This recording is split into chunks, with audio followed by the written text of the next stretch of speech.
আমাদের দুটো Facebook page রয়েছে, www.facebook.com/verygoodfurti and www.facebook.com/bhotafm.russell। এই দুটো পেজে এসেও আমাদের পোস্ট দেখতে পারেন, লাইক দিতে পারেন, কমেন্ট করতে পারেন, শেয়ার করতে পারেন, যেটা আপনার ইচ্ছা। তো আমরা শুরুতেই একটা ঘটনায় যাব, যে ঘটনাটা ইমেল, এবং সেই ইমেলটি আমি পড়ে শোনাচ্ছি। হ্যালো রাসেল ভাই, সবার মতো আমিও বলবো যে আপনি কেমন আছেন। আমি জানি আপনি ভালো আছেন আর সব সময় ভালোর দলে। আমিও ভালো আছি। আমি জীবনের প্রথম ঘটনা লিখছি, আর আশা করছি ভাল লাগলে পড়ে শোনাবেন। আমার নাম প্রসেনজিৎ পাল, বাসা সিরাজগঞ্জ জেলার বেলকুচি থানার দৌলতপুর গ্রামে। আমার একটা বন্ধু আছে, তার নাম রনি। ঘটনাটি ঘটে আসলে আমার বন্ধুর কাকার সাথে। তার বাসা আমাদের গ্রামের পাশের গ্রামে, মানে গয়নাকান্দি গ্রামে। আমার বন্ধুর কাকার নাম ছিল বাবলু। তিনি বিয়ে করেছিলেন 2003 সালে। বিয়ের ঠিক 1.5 বছরের মাথায় তার একটা মেয়ে হয়। তার মা আদর করে তার নাম রাখেন তাহেরা। ঘটনাটি ঘটেছিল আসলে 2011 সালের মাঝামাঝি সময়ে। একদিন দুপুরবেলা আমার বন্ধুর কাকা, গল্পে আমি তাকে তিনি বলে সম্বোধন করব, তো আমার কাকা, তার বউ, তার 7 বছরের মেয়ে তাহেরাকে নিয়ে ভাত খাচ্ছিলেন তিনি। ঠিক তখনই খবর আসে চাচার শ্বশুর মারা গেছেন। বাবলু কাকা খবর শুনে শ্বশুর বাড়ির উদ্দেশ্যে রওনা হন। তার শ্বশুর বাড়ি ছিল তার বাড়ি থেকে 5 কি 6 কিলোমিটার দূরে। তাই তিনি বউ আর মেয়েকে একটা ভ্যান গাড়িতে তুলে দিয়ে নিজের সাইকেলে করে যাচ্ছিলেন। গ্রামের কাঁচা রাস্তা, তার উপর বর্ষাকাল হওয়ায় রাস্তায় অনেক কাদা জমে গিয়েছিল। প্রায় 1 ঘন্টা পর গিয়ে শ্বশুর বাড়ি পৌঁছান বাবলু কাকা। গোসল, তারপর জানাজা শেষে আসরের নামাজের পর লাশকে কবর দিতে নিয়ে যাওয়া হয়। তাহেরা ওর বাবার কাছে বায়না ধরে যে সেও কবরে যাবে। মেয়ের কথা না করে দিয়ে তিনি বলেন, তুমি ছোট মানুষ, তুমি সেখানে গিয়ে কি করবে? তবে মেয়েটা তার বড্ড জেদি, সে যাবেই তো যাবেই। অনেক কান্নাকাটি করার পর বাবলু কাকা তাহেরাকে নিয়ে যেতে রাজি হয়। তবে তিনি বলেন যে সে যেন সবসময় তার মামার সাথেই থাকে। তাহেরা রাজি হয়। গ্রামের শেষ প্রান্তে চাষের জমির ভেতর গোরস্থান। গোরস্থানটির চারদিকে কোনো দেয়াল নেই, কোনো সীমানাও। গোরস্থানে এসে বাবলু কাকা তাহেরাকে ওর মায়ের কাছে রেখে বলেন, এখানে চুপচাপ দাঁড়িয়ে থাকবা, কোথাও যাবা না। তারপর কাকা লাশটিকে মাটি দিতে কবরের কাছে চলে যান। কেমন করে লাশকে মাটি দিতে হয় তা দেখার জন্য ভীষণ কৌতূহলী হয়ে তাহেরা সেদিকে এগিয়ে যান। মামা কিছু না বলেই মাটি দেওয়া দেখতে বলে অপর পাশে দিয়ে কবরের পাশে যেই না গিয়ে উকি দিবে, তখনই একটা পুরনো কবরের ভেতরে ভেঙে পড়ে যায় তাহেরা। তারপর চিৎকার শুরু করে দেয়। বাবলু কাকা তাড়াতাড়ি মেয়েকে ভাঙা কবর থেকে তুলে বাসায় নিয়ে যান। তারপর মেয়েকে আচ্ছা মতো গালি দেন যে কেন সে তার কথা শুনল না। তাহেরার গায়ে যেন কাদা মাটি লেগেছিল, তা ধুয়ে দেন তাহেরার মা। যেহেতু মরা বাড়ি, শোকের ছায়া লেগে আছে, তাই আর ব্যাপারটাকে বেশি দূর বাড়ালেন না বাবলু কাকা। রাত প্রায় 8টা বাজে। খাওয়ার পর বাবলু কাকা তার বউকে বলেন, আমি তাহলে এখন বাড়ি যাই, কারণ গরু ছাগলগুলো আছে, আর তুমি মেয়েকে নিয়ে থাকো, কাল সকাল হলে চলে যেও। রাখি তাকে চলে যেতে বলেন। ঠিক তখনই তাহেরা ওর বাবার সাথে যাবে বলে বাস ছেড়ে। সবাই বলে, তুমি মায়ের সাথে থাকো, কালকে সকালে যেও। কিন্তু কে শোনে কার কথা? সে যাবে তো যাবেই। অবশেষে তার মেয়েকে সাথে নিয়ে যেতে রাজি হন তিনি। মেয়েকে সাইকেলের পেছনে নিয়ে কাকা রওনা হন। বৃষ্টির পানি জমে থাকায় রাস্তাটি কাদা ভরা। বাবলু কাকা আস্তে আস্তে সাইকেল চালিয়ে যাচ্ছিলেন। প্রায় 1 কিলোমিটার আসার পর সামনেই একটা বড় মেহগনি গাছের গাছ পড়ে এবং এর পাশে রাস্তা চলে গেছে। মেহগনি গাছের বাগানের কাছে আসতেই হঠাৎ সাইকেলের চেন পড়ে যায়। বাবলু কাকা সাইকেল থেকে নেমেই চেনটি তোলার সময় লক্ষ্য করেন তার পাশ দিয়ে কালো একটা বিড়াল চলে গেল। রমিজ মিয়া বিষয়টা আমলে না নিয়ে আবার সাইকেল চালাতে লাগলেন। মেহগনি গাছের বাগানটার মাঝে আসতেই আবার সাইকেলের চেন পড়ে যায়। রমিজ মিয়া আবার সাইকেল থেকে নেমে চেনটা তোলার সময় লক্ষ্য করেন সেই কালো বিড়ালটা আবারও তার পাশ দিয়ে চলে যায়। এবার একটু ঘাবড়ে যান রমিজ মিয়া। তিনি বুঝে যান যে এটা স্বাভাবিক কিছু না। এই বুঝি ভুলে গেছি। ঠিক তখনই আবারও লক্ষ্য করেন প্রচন্ড জোরে হাওয়া বইছে মেহগনি গাছের বাগানে, যেন সামনে এগোতেই পারছেন না। মেয়েকে এক হাতে ধরে কোনো রকমে সাইকেলটা ঠেলতে ঠেলতে বাগানের শেষে প্রান্তে আসতেই একটা মেহগনি গাছের ডালের উপর চোখ পড়ে তার। তিনি দেখেন সাদা কাফন পরা একটা মানুষ।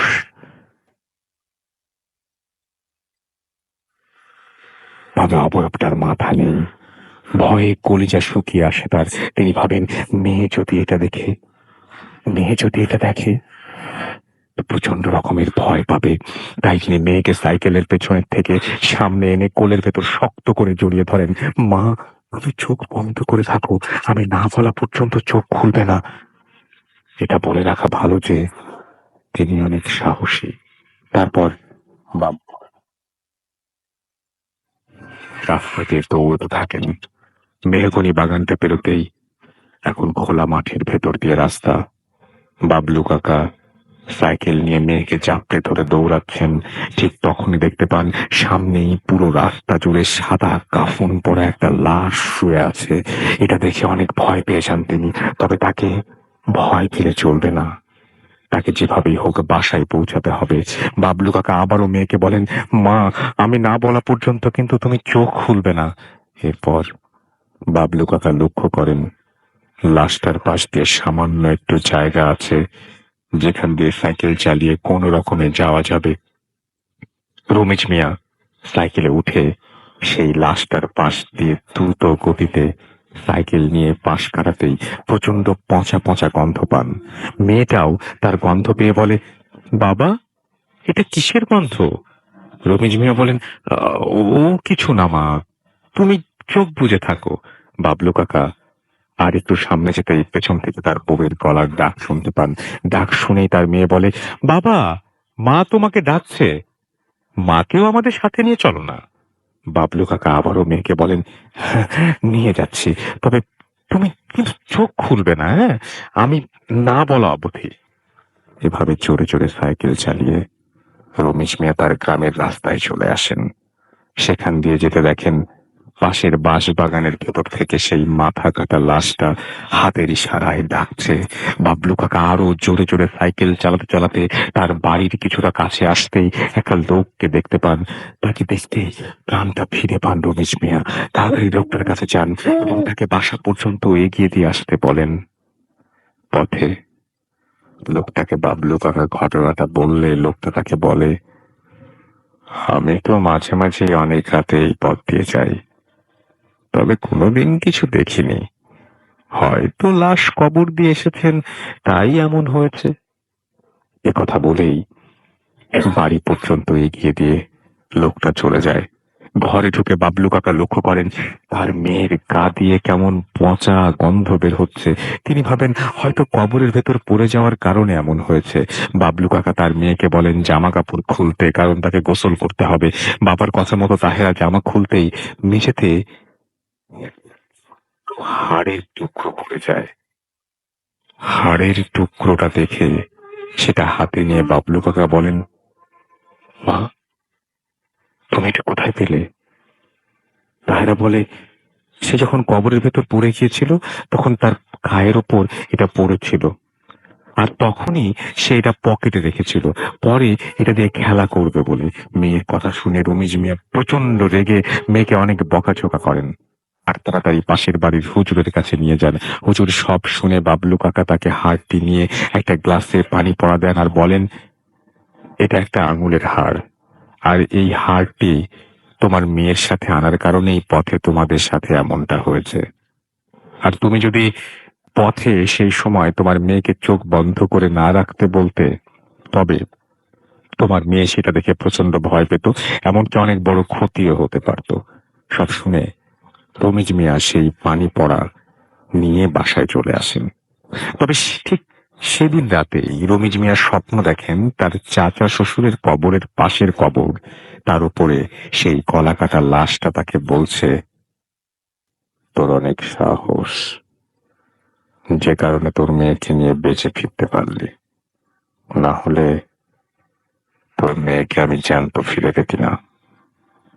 আমি সেই রাতের পর থেকে বাবলু কাকাকে আর সেই ধরনের কোনো স্বপ্ন দেখেছেন বলে শুনিনি। সেই ধরনের কোনো ঘটনার সম্মুখীনও তিনি আর হননি। আমার লেখা এই ঘটনাটি ভালো লাগলে সবার সাথে শেয়ার করবেন। আমার নাম প্রসেনজিৎ পাল। তো এই ছিল ঘটনা, এবং আশা করছি যে এই ঘটনাটি আপনাদের কাছে ভালো লেগেছে, এবং ভালো লাগলেই খুশি হব। আর জানাবেন ফেসবুকে নিশ্চয়ই যে কেমন লেগেছে কমেন্ট করে। আমরা চলে যাব আমাদের প্রথম অতিথির কাছে। তিনি ছবি তোলেননি, তার নামটা তিনি যদি বলতে চান তিনি বলতে পারেন, কোথা থেকে এসছেন সেটা যদি বলতে চান তাহলে আপনি বলতে পারেন, এবং আপনার ঘটনা তারপর আপনি শেয়ার করতে পারেন আমাদের সাথে। থ্যাংক ইউ রাসেল ভাই। আমি ফয়জুন সাইদহাই ডিএচএস থেকে আসছি। জি আমি আজকে আমাদের বাসার ঘটনাই শেয়ার করব। জি লাইক প্রথমে আমি আমাদের বাসার একটু ডেসক্রিপশন দিতে চাই। লাইক আমাদের বাড়িটা হচ্ছে 6 তলা, আমরা 4 তলায় থাকি। তো একদম শুরু থেকে আমাদের 6 তলাটা টোটালটাই অ্যাবান্ডন ছিল, আন্ডার কনস্ট্রাকশন। তো ওই জায়গাটা 6 তলাটা সবসময় খুব ডার্ক হয়ে থাকতো। সবসময় অন্ধকার থাকতো সন্ধ্যার পর থেকে সারারাত। তো আমরা সবসময় এভয়েড করতাম যে সন্ধ্যার পর ছাদে বা 6 তলায় যাওয়ার ব্যাপারটা। আর সেই মুহূর্ত পর্যন্ত আমাদের বাড়ির লিফটটা লাগানো হয় নাই। তো আমাদের যদি ছাদে কখনো যেতে হতো তাহলে আমাদের 6 তলাটা ক্রস করে যেতে হতো। তো আমার ভাইরা হচ্ছে আগে ছাদে ফুটবল বা ক্রিকেট খেলতে যেত বা 6 তলায় হয়তো মাঝে মধ্যে যেত শুরুর দিকে।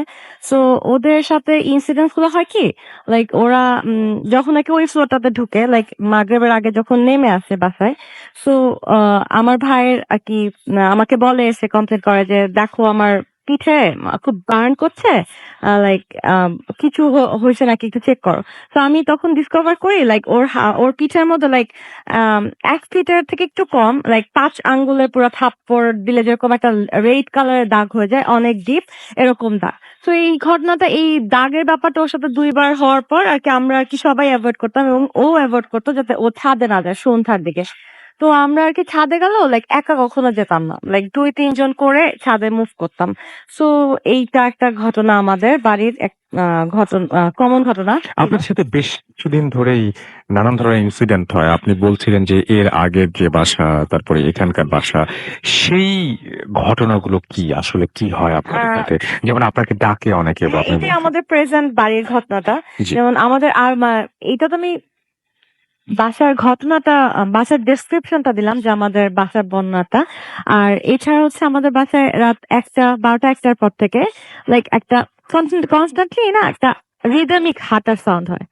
লাইক কেউ এক মাথা থেকে ও মাথা যাচ্ছে, ও মাথা থেকে এই মাথায় হেঁটে হেঁটে আসতেছে। লাইক এরকম না, খুব লাইট একটা সাউন্ড, মানে কেউ ধপ ধপ ধপ করে হেঁটে ওই মাথায় যাচ্ছে, আবার ওই মাথা থেকে এই মাথা যাচ্ছে। এটা একদম রেগুলার একটা ব্যাপার।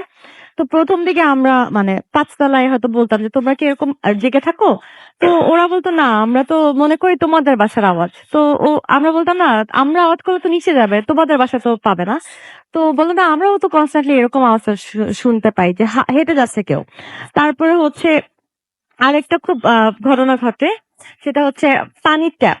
লাইক আমাদের পেঁচানো কল না, লাইক আপ অ্যান্ড ডাউন যে কলটা, ওটা যেমন আমি রাত্রেবেলা মানে এই সব ইনসিডেন্টস এর কারণে আমি আমার টিউব লাইট অফ করে আমার যে মিডল লাইটটা থাকে ওটা আমি জ্বালাই ঘুমাই থাকি, এন্ড আমি রাত্রে সবকিছু চেক করে ঘুমাই। এরকম হয় হঠাৎ হয়তো আমি ইউটিউব দেখতেছি বা বই পড়তেছি, হঠাৎ করে আমি মানে শুনতে পাই যে ওয়াশরুমের পানির কলটা তো খুলে গেল। এবং এরকম না যে টিপ টিপ করে পানি পড়তেছে। আমি যে দেখি একদম পুরো একদম ফুল রিদমে পানিটা একা একাই। একা, একা পড়তেছে। আমি ওইটা হয়তোবা একটা নিজের মনে একটা বুঝ নিয়ে যে সায়েন্টিফিক কিছু একটা বা একটু দোয়া-টোয়া পড়ে ওটা অফ করে হয়তো আমি একটু ঘরের লাইটগুলো জ্বালায় আবার চেক করে আবার বসে মানে লাইটই জ্বালায় রাখি। এটা একটা খুব মানে রেগুলার বেসিস একটা হয়। লাইট জ্বালানোর ব্যাপারটা ছিল এটা এখন অনেক একটু কমছে। আরেকটা ব্যাপার হয় যে আমাদের বাসায় গেস্টরা থাকে না। মানে আচ্ছা। কি ১-২ দিন প্রবলেম হয় তাদের সাথে? ১-২ দিন থাকার পর ওদের সাথে এমন না যে পার্টিকুলার ১-২ জনের সাথে হয়। মানে রেগুলার বেসিসেই যারা থাকে ওদের সাথে এটা হয় কি? মানে যেটাকে বলে স্লিপ প্যারালাইসিস যেটা হয়।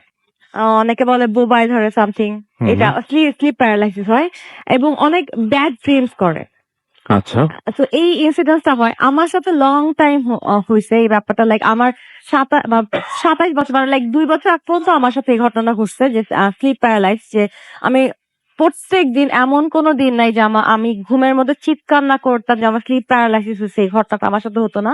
তো আমি যখন নাকি আমি কনস্ট্যান্টলি যে ভয় থেকে নামাজ পড়াটা শুরু করছিলাম রেগুলার যে আমি আজান শুনলেই নামাজ পড়তে দাঁড়ায় যেতাম। আচ্ছা। তো হয়তোবা নামাজ পড়ার কারণে এবং আয়াতুল কুরসি সবসময় পড়ার কারণে আমার স্লিপ প্যারালাইসিস টা হয় না। বাট আমার ভাইয়ের সাথে হতো এবং হয়ও। এবং আরেকটা ঘটনা ঘটছে আমার কাজিন ও আমাদের বাসায় ছিল এসে। তো ঐরকম রাত্রেবেলা ঘুমাইছিল। এখন ওর স্লিপ প্যারালাইসিস হইছে অ্যান্ড ও পাশে ঘুরছে। ও এরকম একটা মানুষ যে ওর চারপাশে কি হয়ে যায় হি নেভার বদার। লাইক ও কখনোই কিছু বদার করে না। লাইক যা কিছু হয়ে যাক ওর মতনই চলে। বাট ওর যখন স্লিপ প্যারালাইসিস হইছে ও টার্ন করছে নিচেরে। ও কোনো সাউন্ড করে নাই। অ্যান্ড ও যখন নাকি টার্ন করে ওর অন্য পাশে ঘুরছে সো ও একটা ফিগার দেখছে অ্যান্ড ও যখন নাকি ও মনে করছে ইটস নরমাল একটা pillow. But when he touched that pillow, ও ডিসকভার দেখছে ইটস নট আ পিলো। এটা একদম পুরো ফারি একটা কিছু। মানে লোমশ আলা কিছু একটা। তখন ও জেগে উঠছে। অ্যান্ড ওই ইনসিডেন্স এর পর সে আর কখনো আমাদের বাসায় রাত্রে থাকে নাই। আরেকটা ব্যাপার হয় এটা খুব বেশি হয় যে আমাদের বাসায় আমরা পেইন্টিং করি। হুম, হুম। আ নামাজও পড়ি আবার একটা সাইডে অনেক ছবি-টবি আঁকা হয়। তো ক্যানভাস যে আমরা ক্যানভাসে হ্যাং করে হুম, রাখি, হুম। নট কাচের কাঠের ক্যানভাস যারা পেইন্টিং করে তারা। তো আমরা এসি ছেড়ে সামার গেল রিসেন্টলি এসি ছেড়ে ঘুমাই।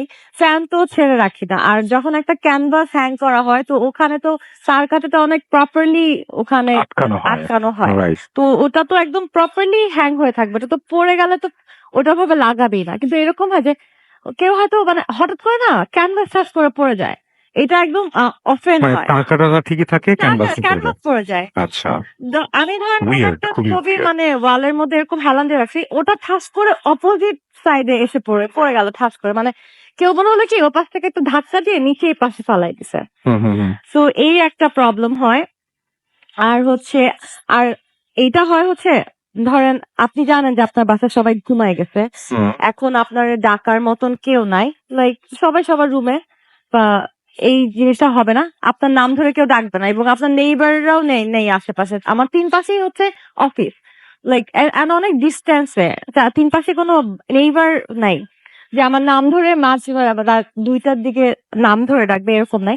নাম ধরে ডাকে। সো আমি মানে ট্রাই করি যে এই জিনিসটা এভয়েড করতে। লাইক আমি ওয়েট করি যে আমার ঘরের কেউ যদি প্রয়োজন হলে আমাকে ডাকে তো কয়েকবার ধরেই ডাকবে। তো একবার শোনার পর আমি না এটা এভয়েড করে ফেলি যে আমি যাই না বা জব নিই না। বাট ফার্স্ট এর দিকে যখন হতো না আমি জি বলতাম। বাট যখন এই জিনিসটা আমার সাথে ৪-৫ বার হইছে আমি আর মানে এভয়েড করি যে আমি শুনছি যে এই জিনিসটা হয়। সো আমি এভয়েড করি যে নাম ধরে ডাকার ব্যাপারটা। আর হচ্ছে যে আমাদের বাসার কেয়ারটেকাররা ফার্স্ট এর দিকে যে আমাদের বাসাটা 10 ইয়ার্স ধরে আমাদের বাসা। তো আমাদের বাসার কেয়ারটেকাররা লাইক 6 মান্থ হাইয়েস্ট 8 মান্থ এরপর কেউ স্টে করে না। চলে যায়। কেন চলে যায় কোনদিন কিছু বলেছেন? না ওই ব্যাপারে ওরা কিছু বলে নাই। মেবি ওদের অনেক প্রবলেম হয়। হুম, হুম। আর আমাদের ছাদের ব্যাপারটা এত বেশি মানে আনকমফোর্টেবল ফর এভরিওয়ান যে আমাদের ছাদের এখন মানে কিস লাইক ছাদের ডোরের পাশে হ্যাং করা থাকে। হুম, হুম। যে তোমার যার যে যখন প্রয়োজন সে সে ছাদে তখন যে ঢুকবে। হ্যাঁ, হ্যাঁ। সে যে ঢুকবে ছাদের রেসপন্সিবিলিটি কারোর একার না। মানে আচ্ছা। যে ছাদে ইন করবে সে তালা খুলে ঢুকবে আবার বের হলে তালা আটকায় বের হয়ে যাবে। হুম, হুম। মানে ছাদের ব্যাপারটা আমাদের অনেক ইয়া। আর এই ১ম থেকে যখন আমরা তখন কলেজ ইউনিভার্সিটিতে পড়তাম যখন আমাদের বাড়িতে উঠি আমরা। তখন যখন নাকি প্রথম দিকে আমরা এই ইনসিডেন্টস গুলো আমরা ফেস করি, তখন আমাদের বাসায় মিলাদ পড়ানো হতো। আর ফার্স্টের দিকে আমার বেডটা ছিল হচ্ছে ব্যালকনির সাইডের যে বেডরুমটা ছিল সেটা আমি ইউজ করতাম। তো excuse me, তারপর হচ্ছে আমার ওই বেডরুমে আমার প্রবলেম হতো কি, লাইক বারান্দা যেহেতু ছিল সেহেতু আমি একদম স্পষ্ট শুনতাম, এবং আমার ভাইও, আমি ওর দেখাইছি যে মাঝ রাতে লাইক ২টা ২:৩০টার দিকে এরকম হতো যে এই বারান্দার এই কর্নার থেকে কেউ একজন রিদমিক্যালি হেঁটে ওই কর্নারে যাচ্ছে, আবার ওই কর্নার থেকে এই কর্নারে আসতেছে। হুম। সো এটা যখন নাকি আমি ফেস করি তখন আমি অনেক ভয় পাই লিটারালি।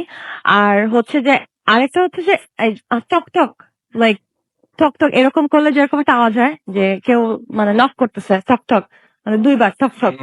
এই নকের আওয়াজটা যখন আমি শুনি তখন আমি লিটারালি অনেকই ভয় পাই। ভয় পাওয়ার পর তখন আমাদের মানে বাসায় যে মানে হুজুর ছিল, হুজুর আঙ্কেল, ওনাদের যে মিলাদ পড়ানো হয় খুব বড় করে, এবং হচ্ছে লাইক যে বাড়ির চারপাশে যে দোয়া পড়ে বাড়ি ঘর বন্ধ দেওয়া হয়, লাইক ওইটা করা হয়েছে আমাদের বাসায়। তো রাসেল ভাই স্টিল নাও এখন পর্যন্ত লাইক আমার ইউনিভার্সিটি পড়াটা শেষ, জব করছি, কিন্তু স্টিল নাও আমি এই ঘটনার ভেতর দিয়েই প্রত্যেকদিন স্পেন্ড করছি। এখনো হয় মানে আমি আপনার বলতেছিলাম আমরা যখন অন এয়ারের বাইরে ছিলাম যে অ্যাকচুয়ালি ঘটনাগুলোর সাথে না আমি মনে হয় আমরা মনে হয় ইউজ টু হয়ে গেছি, যে মানুষ যখন ফেস করে এই সুপার ন্যাচারাল অ্যাক্টিভিটিস গুলা তখন না সে বুঝতে পারে না ওই মুহূর্তটা, ওই মোমেন্টটা। কিন্তু ওটা নিয়ে যখন নাকি পরে একটু ডিটেলস চিন্তা করে তখন বোঝা যায় যে আমাদের রেগুলার লাইফে হয়তো প্যারানরমাল এই জিনিসগুলা অ্যাক্টিভিটিস গুলা ঘটতে থাকে সবসময়, যেগুলো আমরা কোনোভাবে নোটিস করি, আবার কোনোভাবে আমাদের মানে চেতন মনেই আমরা সেটা নোটিস করতে চাই না যে আমাদের হয়তো কাজের ক্ষেত্রে ব্লকেজ হয়ে যাবে, আমরা হয়তো বা এই দিনটা শেষ করতে পারবো না। তো আমার ব্যাপারটা বা আমাদের ব্যাপারটা এরকমই হয়েছে যে আমরা এর মধ্য দিয়ে যাচ্ছি, কিন্তু আমরা নোটিস করতেছি যে হচ্ছে এই জিনিসটা, আমরা মানে রেখে দিছি যেটা হোক, কিন্তু আমি যদি এটাকে এখন ধরে নেই তো এটা আমার কাজের ক্ষেত্রে ব্লক তৈরি করবে, হয়তো আমাকে আগাইতে দিবে না, আমার ঘুমাইতে দিবে না, আমার মুভ করতে দিবে না। আর যেহেতু নিজেদের বাসা সেহেতু we are not able to change this house, তো এর মধ্যেই আছি। আর আমি অনেক মানে ট্রাই করি নামাজ পড়তে আর আয়াতুল কুরসিটা পড়তে। ইনফ্যাক্ট আমি যখন আমার রুম থেকে বের হই তখন আউযুবিল্লাহি মিনাশ শাইতানির রাজিম পরে আমি রুম থেকে বের হই, যে রাত্রেবেলা মিডনাইটে যখন পানি টানি আমার খেতে হয়। এটা আপনি রেগুলার করেন? রেগুলার, এটা আমি একদম রেগুলার বেসিসে করি। তো ওকে। এই ছিল আমার। Thank you so much. আপনার সাথে আপনার ভাই আছেন, তার কাছে আমরা আসবো। তবে তার আগে আমরা কিছু ফেসবুকের দেখি যে কমেন্ট কে কি করছেন, এবং ফার্স্ট যে স্টোরি সেটা সম্পর্কে অনেকে লিখেছেন। অনেকে লিখছেন যে এখানে দেখতে পাচ্ছি যে MD Ashraful Islam I love ভূতা ফিল্ম লিখেছেন। আমার সাথে দেওয়ান সাকিব আছেন, আমাদের সাথে আছেন দেখতে পাচ্ছি মুবিন হাসান পিয়াস, আমাদের সঙ্গে আছেন এমডি মামুন মৃদুল, এছাড়াও আমাদের সাথে আদিল আছেন, আছেন আমাদের সঙ্গে এস এম সুমন, আছেন আকিব হুসাইন ফাহাদ, আছেন রউফ ইসলাম, আছেন এছাড়াও আমাদের সাথে জাহিদ আহমেদ তুষার আমাদের সঙ্গে আছেন দেখতে পাচ্ছি। এছাড়াও জাহিদ আহমেদ তুষার ছাড়াও আছেন তসলিম মাহমুদ হৃদয়, এমডি মেহেদি হাসান সানি, আজজুল হক আমাদের সাথে আছেন। আমাদের সাথে আছেন দেখতে পাচ্ছি এমডি হাসান, আমাদের সাথে আছেন দেখতে পাচ্ছি সালমান আবির হোসাইন, মোহাম্মদ মাহিদ হোসাইন আমাদের সাথে আছেন, তারিকুল ইসলাম আছেন, আজিজুল হক অভিশপ্ত আমাদের সাথে আছেন। আমাদের সাথে আছেন আয়াতুল গনি মালয়েশিয়া থেকে আমাদের সাথে আছেন দেখতে পাচ্ছি ইয়াসির আরাফাত, এছাড়াও আছেন এমডি তারিকুল ইসলাম, এমডি মেহেদি হাসান সানি আমাদের সঙ্গে আছেন, আলিফ আমাদের সঙ্গে আছেন, ফারুক রেজা আছেন আমাদের সঙ্গে আছেন দেখতে পাচ্ছি, এছাড়াও আরো অনেকেই। তো আমাদের এটা আমরা ভূত এফএম এর যে পেজ সেই পেজ থেকে পড়ছিলাম, আমাদের যে রেডিও ফুর্তি যে পেজ সেই পেজেও আপনারা লিখছেন। আমি দুটো পেজেরই অ্যাড্রেস বলে দিচ্ছি, www.facebook.com/radiofurti and www.facebook.com/bhutfm.russell। এই দুটো পেজে এসে আপনি চেক করতে পারেন আমাদের আজকের পোস্ট, এবং সেখানে লাইক দিতে পারেন, কমেন্ট করতে পারেন, যত বেশি মানুষ তাদেরকে জানাতে পারেন। এবং আমরা পরবর্তী আরো কিছু কমেন্ট পড়তে চাই। এবং সেই কমেন্টগুলো নিয়ে ফিরে আসবো। তবে তার আগে একটা ছোট্ট বিরতি আছে। বিরতির পরে আসবেন আহমেদ বাবু এবং তারপর আমি বলবো যে আজকে আমাদের যে প্রথম অতিথি তার ভাই আছেন, একই বাসায় তারা থাকেন। তারাও বিভিন্ন ধরনের ঘটনা শেয়ার করেছেন। তিনি তার যে ঘটনাগুলো, তারা যখন ঘটনাগুলো বলছিল তাদের গুজবাম্প হচ্ছিল, আমি দেখতে পাচ্ছিলাম। তো সেই ঘটনাগুলো আমরা শুনবো। তার আগে আমরা বাবু ভাইয়ের কাছে আসবো। তবে তার আগে একটা ছোট্ট বিরতি, এবং বিরতির পরে ফিরে আসছি। আমাদের সঙ্গে থাকুন। Stay tuned to radio food carat FM and ফুডকি।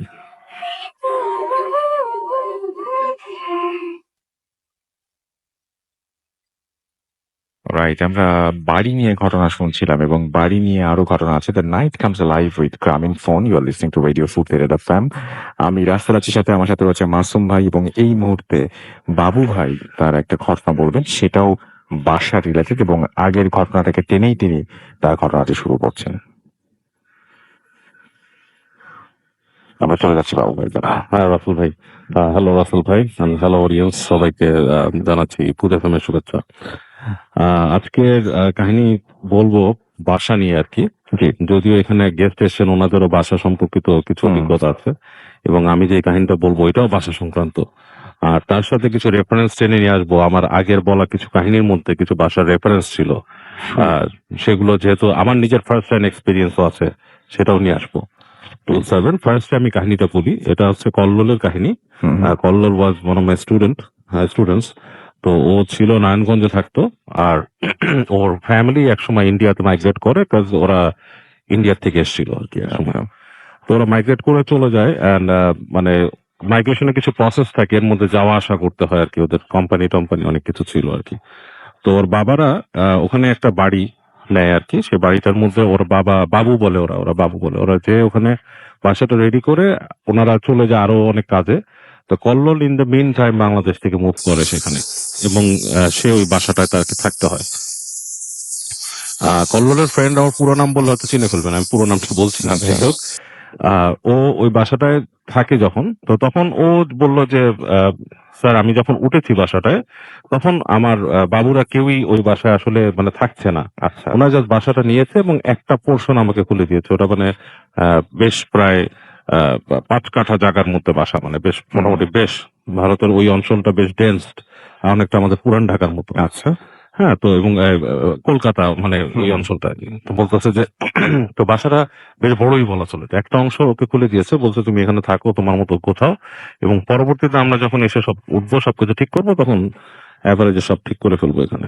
তো যাই হোক, ও থাকা শুরু করে। ওর কাছে অ্যাকচুয়ালি ও নারায়ণগঞ্জে বড় হয়েছে, ওর কাছে এটা আসলে একটু ডিফারেন্টই লাগছে এলাকা এবং সবকিছু মিলায়। তো ও যখন থাকা শুরু করে, তো প্রথম দিন যখন ওখানে গেছে, একজন কেয়ারটেকার ছিল। কেয়ারটেকার তাকে বলতে যে, বাবু এখানে তো একলা থাকছেন, কোনো দরকার হলে আপনি আমাকে খবর দিবেন, আমি আপনাকে সব হেল্প করব। আর আপনার নিচ তলায় কেউ নাই তালা মারা, সুতরাং বাড়িতে আপনি পুরোই একলা। আপনার যদি কোনো কিছু দরকার হয় অবশ্যই আমাকে খবর দিবেন, আমি এসে আপনাকে করে দিব। আর আপনার রান্নার জন্য আর কি একটা মহিলা এসে এসে করে দিয়ে যাবে। সে যাই হোক, ওইভাবে একাই থাকার আর কি একটা। তো প্রথম দিন ও কাটায়, বলে যে বাসায় ঢুকেই আমার কাছে বেশ একটা অন্যরকম ফিলিংস হয়। ফিলিংসটা ঠিক বোঝানোর মতো না, মানে মনে হয় যে এখানে মানে থাকার মতো না, কেমন গা ছমছম করা, যেদিকে তাকাই। মানে যে অংশটা তো ঢুকছে মাঝখানে নাকি একটা ফাঁকা মানে জায়গা, সেটা হচ্ছে স্কাইলাইট এসে পড়ে, এবং নিচ তলা সহ ওই জায়গাটা দেখা যায়, মানে উঠোনের মতো, ছোট্ট একটা উঠোনের মতো। তো বলতেছে যে মনে হয় যে আমি এরকম বাসা দেখেছি আর হ্যাঁ, কি। হ্যাঁ। তো মনে হয় সব জায়গা থেকে ওর দিকে তাকিয়ে আছে কেউ। মানে এবং আপনি যা বললেন যে পুরান ঢাকাতে এই ধরনের বাসাগুলো হ্যাঁ, বেশি তো দেখা ও যায়। বলতেছে ফিলিংসটা এরকম হয় তার, যে হঠাৎ মনে হয় রুম থেকে কেউ দৌড় দিয়ে বের হয়ে আসবে। আচ্ছা। মানে এটা ঠিক বোঝানোর মতন আপনার, মানে আমার মনে হচ্ছিল যে আমি না থেকে আমি কোনো হোটেলে যেয়ে থাকি। হ্যাঁ, কিন্তু মানে মানে বাবাদের মানে বাবা চাচাদের একটা ইনস্ট্রাকশন ছিল যে তোমাকে এখানেই থাকতে হবে, মানে তুমি অন্য কোথাও থাকার তোমার তো তেমন কেউ নাই ওইখানে, সুতরাং তুমি এখানেই থাকবে। তো আমাদের বাসা আমরাই এটা নিয়েছি এবং থাকতে হবে। তো যাই হোক, ও থাকে প্রথম দিন সন্ধ্যার পর থেকেই, মানে ও একটু ঘোরাঘুরি করার চেষ্টা করে, এবং সন্ধ্যার পরে এসে বাসায় ঢোকে, যথারীতি ওর মতো সব সেট আপ গুলো করে, ওর ল্যাপটপ ট্যাপটপ সব সেট আপ করে। তখনকার সময় আসলে মানে আর কি ইলেকট্রনিক্স মানে ইন্টারনেট জিনিসটা এত বেশি ডেভেলপ না আমাদের মতো আর কি, ধরেন 8 থেকে 8-10 বছর আগের কাহিনী আর কি। তো যাই হোক, ও সব সেট আপ টেট আপ করে বসে, সন্ধ্যার পর চেষ্টা করে যে একটু ডিভিডিতে মুভি দেখবে, এগুলা চিন্তা ভাবনা করে বসে থাকে। তো একটা সময় রাতের বেলায়, তো এগুলো দেখা দেখি শেষ, ও সবকিছু অফ করে যখন শুয়ে পড়েছে, গেটটা লাগাই দিছে, তো তখন ও ফার্স্ট এই যে এই এই ধরনের ছোট ছোট জিনিস নোটিস করা শুরু করে। ওর হঠাৎ করে মনে হয় যখন নাকি শোয়ার জন্য লাইটটা অফ করলো, হুম, পুরো বাড়িটা তখন অ্যাক্টিভেটেড হলো। It's like turning on something, এটা আচ্ছা। অন করে দেওয়ার মতো, সুইচ অন করার মতো। হুম, হুম। মনে হয় যে সারা বাড়িতে একটা ঘড়ির যেমন কলকব্জা নড়া শুরু করে, এরকম একটা শব্দ, মানে মানে একটা কোলাহল, অন্ধকারের মধ্যে একটা কোলাহল, মানে কিছু নড়াচড়া করতেছে, কেউ হাঁটা চলা করতেছে, এরকম। Right. তো ও ফার্স্টে মনে করে যে আমি আসলে পুরো বাসায় একা, এবং আমার কাছে এটা অস্বস্তি লাগতেই পারে, এরকম সামথিং হতেই পারে, এরকম চিন্তা করে সে নিজের মতো শুয়ে শুয়ে চিন্তা করতে থাকে। তো ঘুম তো আসে না, ঘুম তো আসে না। তো একটা পর্যায়ে ও ফাইন্ড আউট করে যে ওর যে মাথার কাছে না, ঠিক এই সাইডে একটা জানালা ছিল, ওই জানালার কাছ দিয়ে কেউ হাঁটছে, আচ্ছা। এবং হাঁটার শব্দ সে পাচ্ছে, মানে পা ঘষায় ঘষায় হাঁটতেছে। ইটস লাইক স্লিপার পরে যদি কেউ হাঁটে, এরকম একটা শব্দ মানে হাঁটতেছে, কিন্তু পা ঘষে ঘষে হ্যাঁ, ঘষে হাঁটা। ঘষে। এবং হাঁটাটা একসময় পেস বাড়তেছে, পেসটা নর্মাল থাকছে না, মানে একটা গতিতে হাঁটছে, সেই গতিটা বেড়ে যাচ্ছে, গতিটা বেড়ে যাচ্ছে। এবং পরপরে সে শব্দটা পেলো যে একটু গতিতে হাঁটলে মানুষের কাপড়ও কিন্তু মুভ করে, একটা হুম, বাতাসের একটা হুম, শব্দ হুম। হয়, সেরকম একটা শব্দ। মনে হচ্ছে ফস ফস করে কেউ ওখান থেকে চলে যাচ্ছে, আবার আসতেছে। এরকম হয়ে এক সময় সে শব্দ পেলো, ঠিক তার দরজার সামনে স্থির হলো। এই সময় ও নিজে দম বন্ধ করে বসে আছে যে ঘটনাটা কি করতেছে, কে এখানে, কেউ কি আমাকে ভয় দেখানোর চেষ্টা করতে কিছু। হঠাৎ করে মনে হলো যে কেউ শ্বাস ছাড়লো, শ্বাস ছাড়ার পরপরে তার দরজার মধ্যে টপ টপ করে দুটো এরকম বাড়ি দিল, বাড়িতে চুপ, কোনো শব্দ না, হাঁটারও শব্দ নেই। তো যখন নাকি দরজায় বাড়ি দিতে, সে কেঁপে উঠছে, কেঁপে উঠে তো ও চিন্তা করতেছে আমি লজিক্যালি চিন্তা করি, এমন তো হতে পারে আমাকে ভয় দেখাচ্ছে। হুম, হুম। পরে চিন্তা আবার নিজেই ভাবতেছে যে ভয় কেন দেখাবে, এই বাসায় তো আসলে আমরা কিনে উঠছি, এখানে ভয় দেখানোর মতো কেউ মানুষও নাই, নিচতলাও মানুষ নাই, আমার ফ্লোরে একটা অংশ পুরাই বন্ধ, ওই পাশের অ্যাপার্টমেন্ট, মানে অ্যাপার্টমেন্ট ওরা আলাদা করে রাখছে আর কি। এই পাশে কে আমাকে ভয় দেখাবে এত রাত্রেবেলা, এখন 12টা 1টা বাজে। হ্যাঁ, এরকম সময় চুপ করে আছে। তো দূরে শুনতেছে কুকুর ঘেউ ঘেউ করতেছে, এই করতেছে। তো একবার চিন্তা করতে করতে আবার শুয়ে পড়ে। তো এরকম শুয়ে পড়েও ঘুম আর আসছে না, চিন্তা করতেছে। আবার সেই শব্দ পাওয়া শুরু করলো, মানে ওরকম হাঁটাহাঁটি শব্দ। এবং এক পর্যায়ে সে একটা হাসির শব্দ পায়। হাসিটা ঠিক একটা স্বাভাবিক হাসি না, মনে হচ্ছে কেউ বদ্ধ করে হাসছে, মানে কে দম বন্ধ করে মানে কেমন করে জানি হাসতে, এরকম একটা শব্দ করে। তো মানে ও দারুণ ভয় পেয়ে যায় এটাতে। হ্যাঁ, ভয় পেয়ে এখন ওর আসলে প্রিপারেশন তেমন ছিল না ধর্মীয় জিনিসে। ও শুধু জানতো যে গায়ত্রী মন্ত্র নামে একটা মন্ত্র আছে, যেটা পড়লে নাকি এরকম ভূত প্রেত থেকে ওদের, মানে ওদের ধর্মে যেভাবে করা আর কি। তো সেইটা যতটুক জানে সে চেষ্টা করে, কারণ ও ওই ধরনের জিনিসের শিক্ষা খুব একটা পায়নি, সে চেষ্টা করে এবং সে মনে মনে চিন্তা করে যে আমাকে বাঁচাও, সৃষ্টিকর্তা বা আমাকে ঈশ্বর যে আছো বাঁচাও, এবং চিন্তা করতে থাকে। তো এরকম করতে করতে করতে এক সময় সে ঘুমায় পড়ে, এবং ওই দিন রাতটা তার কেটে যায়। এবং কেটে যাওয়ার পরে পরদিন সকালে যখন ওর ঘুম ভাঙে বেশ বেলা করে, দেখে যে সারা শরীর মানে খুব আড়ষ্ট হয়ে আছে, মানে হাত পা মনে হচ্ছে ভারী ব্যথা। উঠে উঠে বের হয়ে সে কেয়ারটেকার সাথে যোগাযোগ করে তাকে ডাকে, ডেকে বলে যে আমি তো রাত্রেবেলা এখানে থাকলাম, এই সেই। এবং কেয়ারটেকার বলে ও কিছু না, ওটা কিছু না, যে আপনি একা আছেন, এরকম ভয় পাচ্ছেন, এটা কিছু না। এর মধ্যে দেখে যে এই যে বুয়া কাজের মহিলা যে আছে, যে আসে ওখানে, তিনি এসে আমার পাচক আর কি রান্না করে দেয় আর কি। এসে ওকে রান্না টান্না করে দিয়ে ওকে জিজ্ঞেস করে যে আপনি কি, আপনার জন্য কি কি খাবারের মেনু বলা আছে সেটা করে দিয়ে বলে যে আপনি ঘুমায় যান এখানে। তো ও জিজ্ঞেস করার চেষ্টা করে যে এখানে দিদি, এখানে কি কিছু আসলে ভয়ের কিছু আছে নাকি। তো সেই দিদি বলে ভয়ের মানে কি। তো বলতেছে আমি এরকম রাতের বেলা এরকম ভয় পেয়েছি। বলে ওরকম কিছু নাই, হুম। মানে সে আর কথা বলতে চায় না। তবে ওই মহিলা, সে বুঝতে পারলো যে মহিলা বেশিক্ষণ বাসায় থাকতে চায় না, সে কোনো মতে তার কাজটা সেরে ওখান থেকে চলে গেছে। আচ্ছা। তো ওর মধ্যে খাওয়া দাওয়া করলো, একটু বাইরে গেছে, ঘুরছে, ঘুরে ফিরে ওখানকার নিউ মার্কেট ওসব এলাকায় ঘুরছে, ঘুরে ফিরে আবার ব্যাক করে আসছে বাসা। সন্ধ্যার সময় বাসায় আসতে যেই আবার তার ভয় লাগা শুরু করলো যে এরকম কি ঘটনা ঘটতেছে। তো যাই হোক, তো বাসায় এসে সে আপনার রাত্রেবেলা এক সময় সে রাতে শাওয়ার নেওয়ার অভ্যাস, এরকম করে সে বাথরুমে গেল। বাথরুমে যে যখন সে মোটামুটি গোসল করার প্রিপারেশন নিচ্ছে, এই সময় হঠাৎ দেখে যে রুমের টাস করে লাইটটা নিভছে। এবং লাইটটা নিভছে যে এটা যে মানে ইলেকট্রিক্যাল কিছু না, মানে কারেন্ট চলে যাওয়া না, সেটা সে বুঝতে পারছে, কারণ বাইরে সুইচটা যে ছিল ওইটা কিন্তু টিপ সুইচ, এবং টাক করে সুইচ পড়ার শব্দটা সে পাইছে। ওই রুমের দরজা সে বন্ধ করে আসেনি, দরজা খোলাই ছিল, সুইচ পড়ার শব্দ পেয়েছে। এবং তখন সে হঠাৎ ভয় পায় যে কে রুমে ঢুকে বন্ধ করে দিল, এবং ঘুরঘুরটি অন্ধকার বাথরুমের ভেতরে। হ্যাঁ, ওর কাছে মানে খুবই মানে লাগছে, মানে ভয় লাগছে। তো ঘুরে বাথরুমের দরজাটা খোলার চেষ্টা করে, দেখে দরজা খুলছে না। দরজা পুরো স্টিপ হয়ে আছে, মানে ওটার মধ্যে একটা নব সিস্টেম ছিল, ওখানে যে খুলে যে ঘুরে এরকম নব পুরো স্টিপ।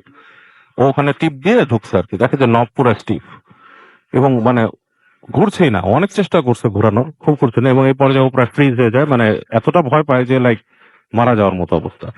তো যখন নাকি খুবই সে মানে সেন্স হারায় ফেলতেছে, এরকম সময় সে হঠাৎ করে দরজাটা খুলে যায়, ঠাস করে দরজা খুলে যায় এবং সে বাইরে আসে। বাইরে এসে তার ঢুকে দেখে রুমের ভেতরে কিছু নাই, ওই পাশে বারান্দায় আলো জ্বলছে, জ্বালায় গেছিল। সুইচের কাছে দেখে সুইচটা আসলে কেউ নিভাই দিছে ওখানে, আচ্ছা। এবং সুইচটাকে সে অন করে, সে বাথরুমে যায়, বাথরুমে করে রাত্রেবেলা শুয়ে থাকে এবং যথারীতি সেরকম চলার শব্দ, এবং ওই যে হাসিটা ঠিক না, ইটস লাইক কাইন্ড অফ এ গোয়ানি টাইপের একটা শব্দ আসতে থাকে। এবং ও এবার করে কি, মানে বুঝে যে আমাকে তো এখন থাকতেই হচ্ছে, ঘটনাটা কি, সে উঠে যায়। সে যখন বিছানা থেকে নামে তখন দেখে যে ওখানে আর কিছু নাই, মানে ওই কোনো শব্দ টব্দ সব বন্ধ হয়ে গেছে। এখন এখানে আমি একটা ছোট্ট রেফারেন্স দিয়ে রাসেল ভাই, আমি কিন্তু ওই সেম জিনিস কাইন্ড অফ এক্সপিরিয়েন্স করেছিলাম, মানে ওর কল্লোলের সিচুয়েশনের সাথে আমার একটা সেম সিচুয়েশন আছে। যে আমরা একটা বাড়িতে ছিলাম, যখন আমরা বাড়ি তৈরি করি তখন ভাড়া ছিলাম একটা বাসায়। সেই বাসায় কিন্তু আমার বেডরুম থেকে এরকম একটা ঘটনা আমি দেখেছিলাম, যে আমার গেটের নিচ দিয়ে কিছু একটা আমরা মানে এরকম যাচ্ছে একজন হেঁটে, এবং তখন আমি চিন্তা করছিলাম যে এটা মনে হয় আমাদের বাড়ির বুয়া, বুড়ি একটা বুয়া আছে, উনি মনে হয় হাঁটে। তো তখন আমি চিন্তা করতাম যে বুড়ি এখানে এভাবে হাঁটছে রাতের বেলা কেন, আমার আম্মুর রুম পাশে, আম্মুর রুমে যাচ্ছে আমার রুমের সামনে দিয়ে, এটা পাগলামি নাকি? একবার চিন্তা করলাম এটা কি আমাদের বাসার সামনে গাছ আছে, গাছের ছায়া, নারকেল গাছের ছায়া। পরে আমি কি করলাম, উঠলাম, উঠে যে ঠিক ওখান থেকে যে ওই গেটটা খুললাম, তখন দেখি কোনো কিছুই নাই। হেঁটে যে আমি দেখলাম নারকেল সব লাইট নিভাই যে একই অবস্থা বানালাম, দেখলাম নারকেল গাছের ছায়া এখানে আসেই না, ওটা ড্রয়িং রুম পর্যন্তই থাকে। আবার এসে শুনলাম কিছুক্ষণ পর আবার সেই ছায়া, এবং পরবর্তীতে আমি হেঁটে হেঁটে হেঁটে হেঁটে ঠিক পা টিপে টিপে দরজার কাছে গিয়েছি যে দেখতে যে ঘটনাটা কি। হেঁটে যখন যাচ্ছে, যেই আমার গেটের সামনে পাটা পড়েছে, আমি ওই সময় ঠাস করে দরজা খুলছি এবং দেখছি কিচ্ছু নেই। So, কল্লোলের এই কাইন্ড অফ থিংটা কিন্তু একই রকম। মানে মোটামুটি হ্যাঁ, কাছাকাছি এটা আমি একদম। নিজে ফার্স্ট হ্যান্ড এক্সপিরিয়েন্স থেকে বললাম। ও যখন গেল গেটের কাছে, ও দেখে যে কেউ নাই ওখানে। তো একটা করেছে বাংলাদেশে, একটা করেছে কলকাতায়, কলকাতা, একটা ঢাকায়, একটা কলকাতায়, কলকাতায় এবং same kind of same kind of thing. এবং ও তখন প্রচন্ড ভয় পায়, ঘটনাটা কি, এরকম কেন ঘটতেছে। তো আবার গেটটা লাগে এসে আসে, আবার ঠিক সেম কিছুক্ষণ পর সেই হাঁটা একই জিনিস অব্যাহত থাকে, এবং ওই গোঙানির শব্দটা ওর গেটের কাছে, এবং মনে হচ্ছে এরপর ঘুরে ঘুরে কেউ যায় এদিকে ওদিকে, এরকম শব্দ হয়। এবং ও মানে এক পর্যায়ে ভয় পায়, ভয় পেয়ে ফ্রিকড আউট হয়ে যায় ভোরের দিকে, এবং সে কি করে গেট খুলে ওই শব্দ কোনখান থেকে আসতেছে, ও গেট খোলার পরে শব্দটা পাইছে, যে ওখানে শব্দ হচ্ছে কোথায়, রান্নাঘরে। এবং ও যখন হেঁটে হেঁটে রান্নাঘরের কাছে যায় রাতুল ভাই, তখন দেখে যে ওই শব্দটা কিন্তু আছে রান্নাঘর থেকে, ইটস লাইক গোগানি এবং একটা হাসি টাইপের শব্দ। এবং ও যখন রান্নাঘরের দরজায় দাঁড়ায়, দেখে যে জানালার কাছে, রান্নাঘরের জানলাতে হালকা বাইরের আলো আসছিল, আর্টস, ওইখানে কোন একটা মানুষ ঠিক সিঙ্কের উপর পা ঝুলায় বসে আছে। And, দেখে মনে হচ্ছে কোনো ফিমেল শেপই হবে, কারণ মনে হচ্ছে মাথায় অনেক চুল, এবং বেশ একটা আবছা অবয়বের মতো, যে চেহারা কিচ্ছু দেখা যাচ্ছে না এরকম। ও দেখে ঝেড়ে দৌড় দেয় ওখান থেকে। আচ্ছা। দৌড় দিয়ে সে একদম সোজা রাস্তায় এসে পড়ে, রাস্তায় এসে দাঁড়ায় থাকে গেটের সামনে, মানে সে আর বাসায় ঢুকবে না। এরকম অবস্থা। সে পরদিন যেভাবে হোক সকালে আলো ফোটার পর বাসা ঢুকে বাবার সাথে যোগাযোগ করে, ওর বাবুর সাথে। তো ওর বলে যে আমি তো আছে, দুপুরের পরে তোমার যে কাকা সে আসবে। তোর কাকা আসে, কাকা এসে যে কথা বলে কেয়ারটেকারের সাথে, ইসের সাথে। তখন কথায় বের হয় যে ওই বাসায় নাকি একটা মানে বোবা মেয়ে থাকতো আর কি, সে মেয়েটাকে কারা মেরে ফেলছিল ওখানে। এবং মাঝে মাঝে অনেকে এরকম দেখে, মানে এই ধরনের জিনিসপত্র ওখানে দেখে। এবং মানে আরো কিছু ভয়ের জিনিস মানুষ দেখতো ওখানে, যেমন মানুষ দেখা গেছে যে কেউ গোসল করতেছে, হঠাৎ করে দেখা যাচ্ছে যে ট্যাঙ্কির থেকে পানি বন্ধ করে দিছে, মানে ট্যাঙ্কের পানি কেউ বন্ধ করে দিছে, এই ধরনের জিনিসপত্র। সো ওভারঅল এক্সপিরিয়েন্স যেটা রাসেল ভাই, এরকম তো আমি যেটা বললাম যে আমি যে বাসায় ছিলাম সেখানেও দেখছি কেউ হাঁটতেছে এরকম পায়ের শব্দ। এবং ওখানে শুনছি যে অনেকের নাকি দেখছে ওখানে যে বাড়িওয়ালার বাসা তো নাকি রান্নাঘরের জিনিসপত্র ফেলে দিত, ধুমধাম করে ফেলে দিত। হ্যাঁ, এবং ওনাকে পা ধরে টেনে নাকি ফেলে দিছে, সোফার থেকে নামায় ফেলছে, এরকম নাকি ঘটে। সো এগুলো অ্যাকচুয়ালি জিনরা করে।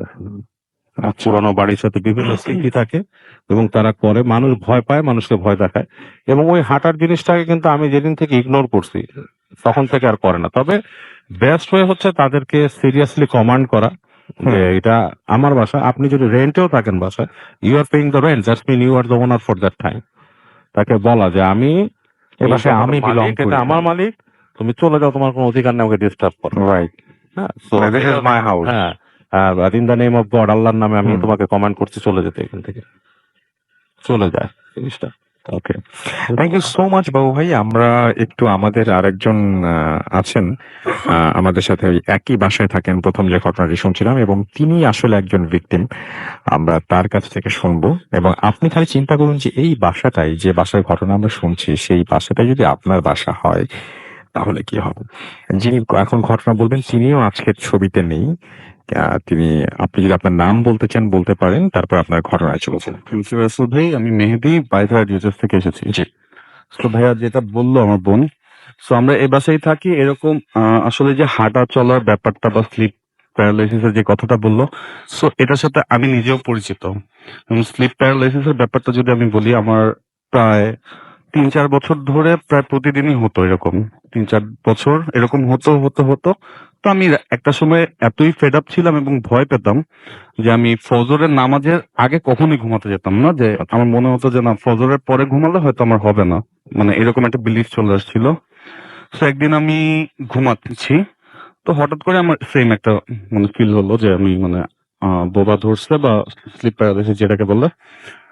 তো আমি চোখ খুললাম, কিন্তু আমি মুভ করতে পারছি না বডি। তো আমি চোখ খুলে তাকানোর পরে আমি সামনে দেখলাম যে একটা ছায়ার মতো একটা কিছু, মানে একটা ফিগার, বাট নট ছায়া, মানুষের ছায়া যেরকম হয়, যে এরকম খুব পাতলা টাইপ, এরকম না, মানে খুব ডার্ক এরকম কিছু একটা।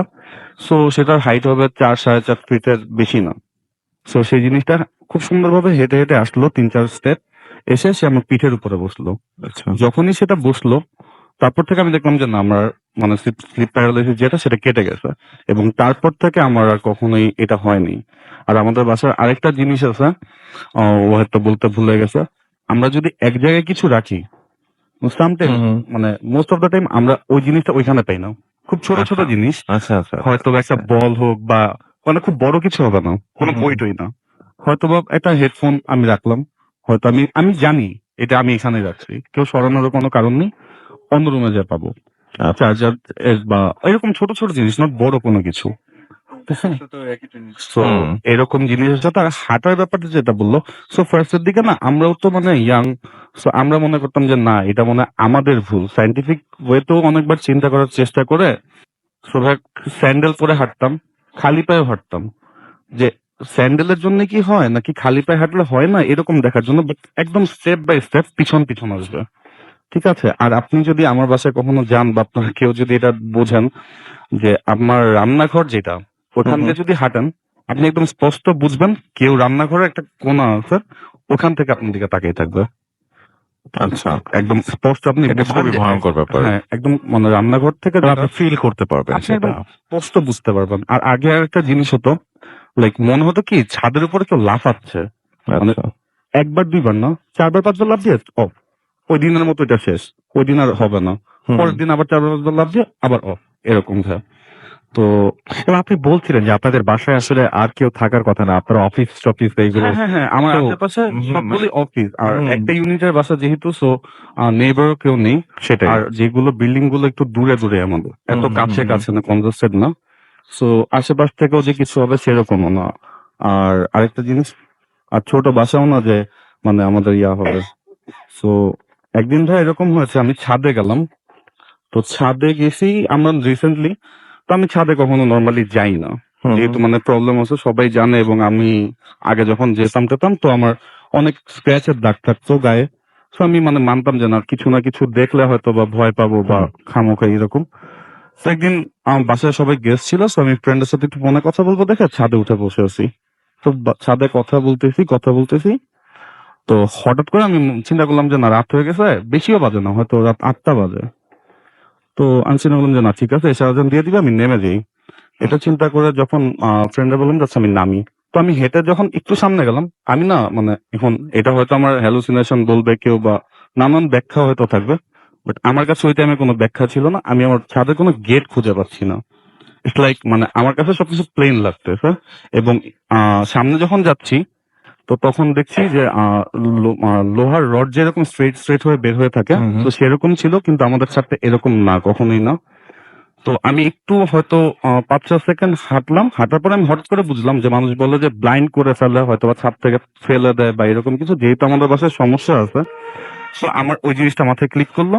তো আমি খুব মানে মানে ফ্রেন্ডকে খুব কান্না কান্না ভাবে আমি বলতেছি যে আমার এরকম হতেছে, আমি কি করবো, আমি তো খুঁজে পাচ্ছি না। তো ও আমার বলতেছে, ও যেহেতু জানে আমাদের বাসার ব্যাপারটা, সো বলতেছে তুমি নাড়াচাড়া করো না, যদি তুমি মানে এরকম কিছু আর তো ইয়া হবে, তুমি এক জায়গায় যেখানেই আসো সেখানেই বসে থাকো, কোনো আচ্ছা। প্রবলেম নাই। তারপরে আমি বলতেছি তুমি তাড়াতাড়ি আমার বাসায় নক করো, আমি ফোন দিতে পারবো না, আমার অনেক ভয় লাগতেছে, তুমি ওরা ফোন দাও। পরে বাসার থেকে ফোন দিল, তারপরে বাসার থেকে 2 জন আসলো, এসে তারপর আমাকে নিয়ে গেছে। কিন্তু তখন তারা নর্মালি এসে দেখা যায় আমি ছাদের কিনারের সাইড দিয়ে বসে আছি, কিন্তু এমন না যে ওয়ালের একদম ঘেঁষে, বাট এমন একটা জায়গা, এরকম ছিল ব্যাপারটা। Okay. Thank you so much. আপনার ঘটনার জন্য আপনাকে অনেক ধন্যবাদ। আমরা একটা ছোট্ট বিরতি নেব এবং বিরতির পরে আবারও ফিরে আসবো। তবে তার আগে কিছু আপনাদের যে কমেন্ট, সেই কমেন্ট পড়তেই হচ্ছে। আমাদের সাথে আছেন দেখতে পাচ্ছি জাফিয়া আরবানা। এছাড়া আমাদের সঙ্গে আচ্ছা আমাদের একটু কমেন্টগুলো পড়ে ফেলে একটু। আমাদের সঙ্গে আছেন জাফিয়া আরবানা, আমাদের সঙ্গে আরো অনেকেই আছেন। আচ্ছা একটু পরে পড়তে হবে কারণ রিফ্রেশ নিচ্ছে। আচ্ছা আমরা এক ছোট বিরতি চাই, বিরতির পর আবারও ফিরে আসছি। সেই পর্যন্ত আমাদের সঙ্গেই থাকুন। স্টে টিউনড টু ইউফুতের FM and do food.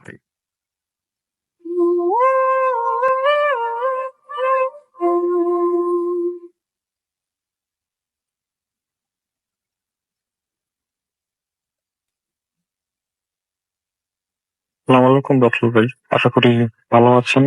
But তারপরেও আমার যতটুকু মনে হয় তোমার জিজ্ঞেস করা উচিত যে আপনি কেমন আছেন। ভাই, দুনিয়াতে কোনো মানুষই সবসময় ভালো থাকে না, ইভেন কোনো মানুষই সবসময় খারাপ থাকে না। কিছু সঙ্গত কারণে আমি আমার নাম, পরিচয়, আমার অ্যাড্রেস কোনো কিছুই দিতে পারতেছি না। তো যাই হোক, আমি আজকে আপনাদের কাছে যেটা শেয়ার করতে যাচ্ছি সেটা কোনো স্টোরি না, it is part of my life. Still এটা এখনো চাপা পড়ে যাচ্ছি, জানি না এটার থেকে কবে মুক্তি পাবো। যাই হোক, এত কথা না বলে আমি মেন স্টোরিতে যাই। ইন 2015 আমি আমার স্টাডি শেষ করে আমি একটা মাল্টিন্যাশনাল কোম্পানিতে জয়েন করি আমার বাবার রিপ্লেসমেন্টে। তো অফিসের ভিতরে একটা স্টাফ কোয়ার্টার ছিল। তো স্টাফ কোয়ার্টারের ভিতরে আমি থাকতাম। আমার ফ্রেন্ড সার্কেল, অফিসের কলিগ যারা আসলে পরিচিত, সব একসাথে থাকতাম। তো somehow সেই সময় তো অন্য কোনো এন্টারটেনমেন্টের জন্য বাইরেও আমি আসতে পারতাম না। তো নতুন জায়গায় নতুন সবকিছু একটা একটা রুলসের ভিতরে থাকতে হইতো। ইন্ডাস্ট্রি আমি মাঝে মধ্যে ফেসবুক ব্রাউজ করতাম। তো ফেসবুক ব্রাউজ করতে করতে আমার একটা মেয়ের সাথে পরিচয় হয়। সে কন্টিনিউ বেশ কিছুদিন কথাবার্তা হয়, দেন সেল নাম্বার নেওয়া হয়।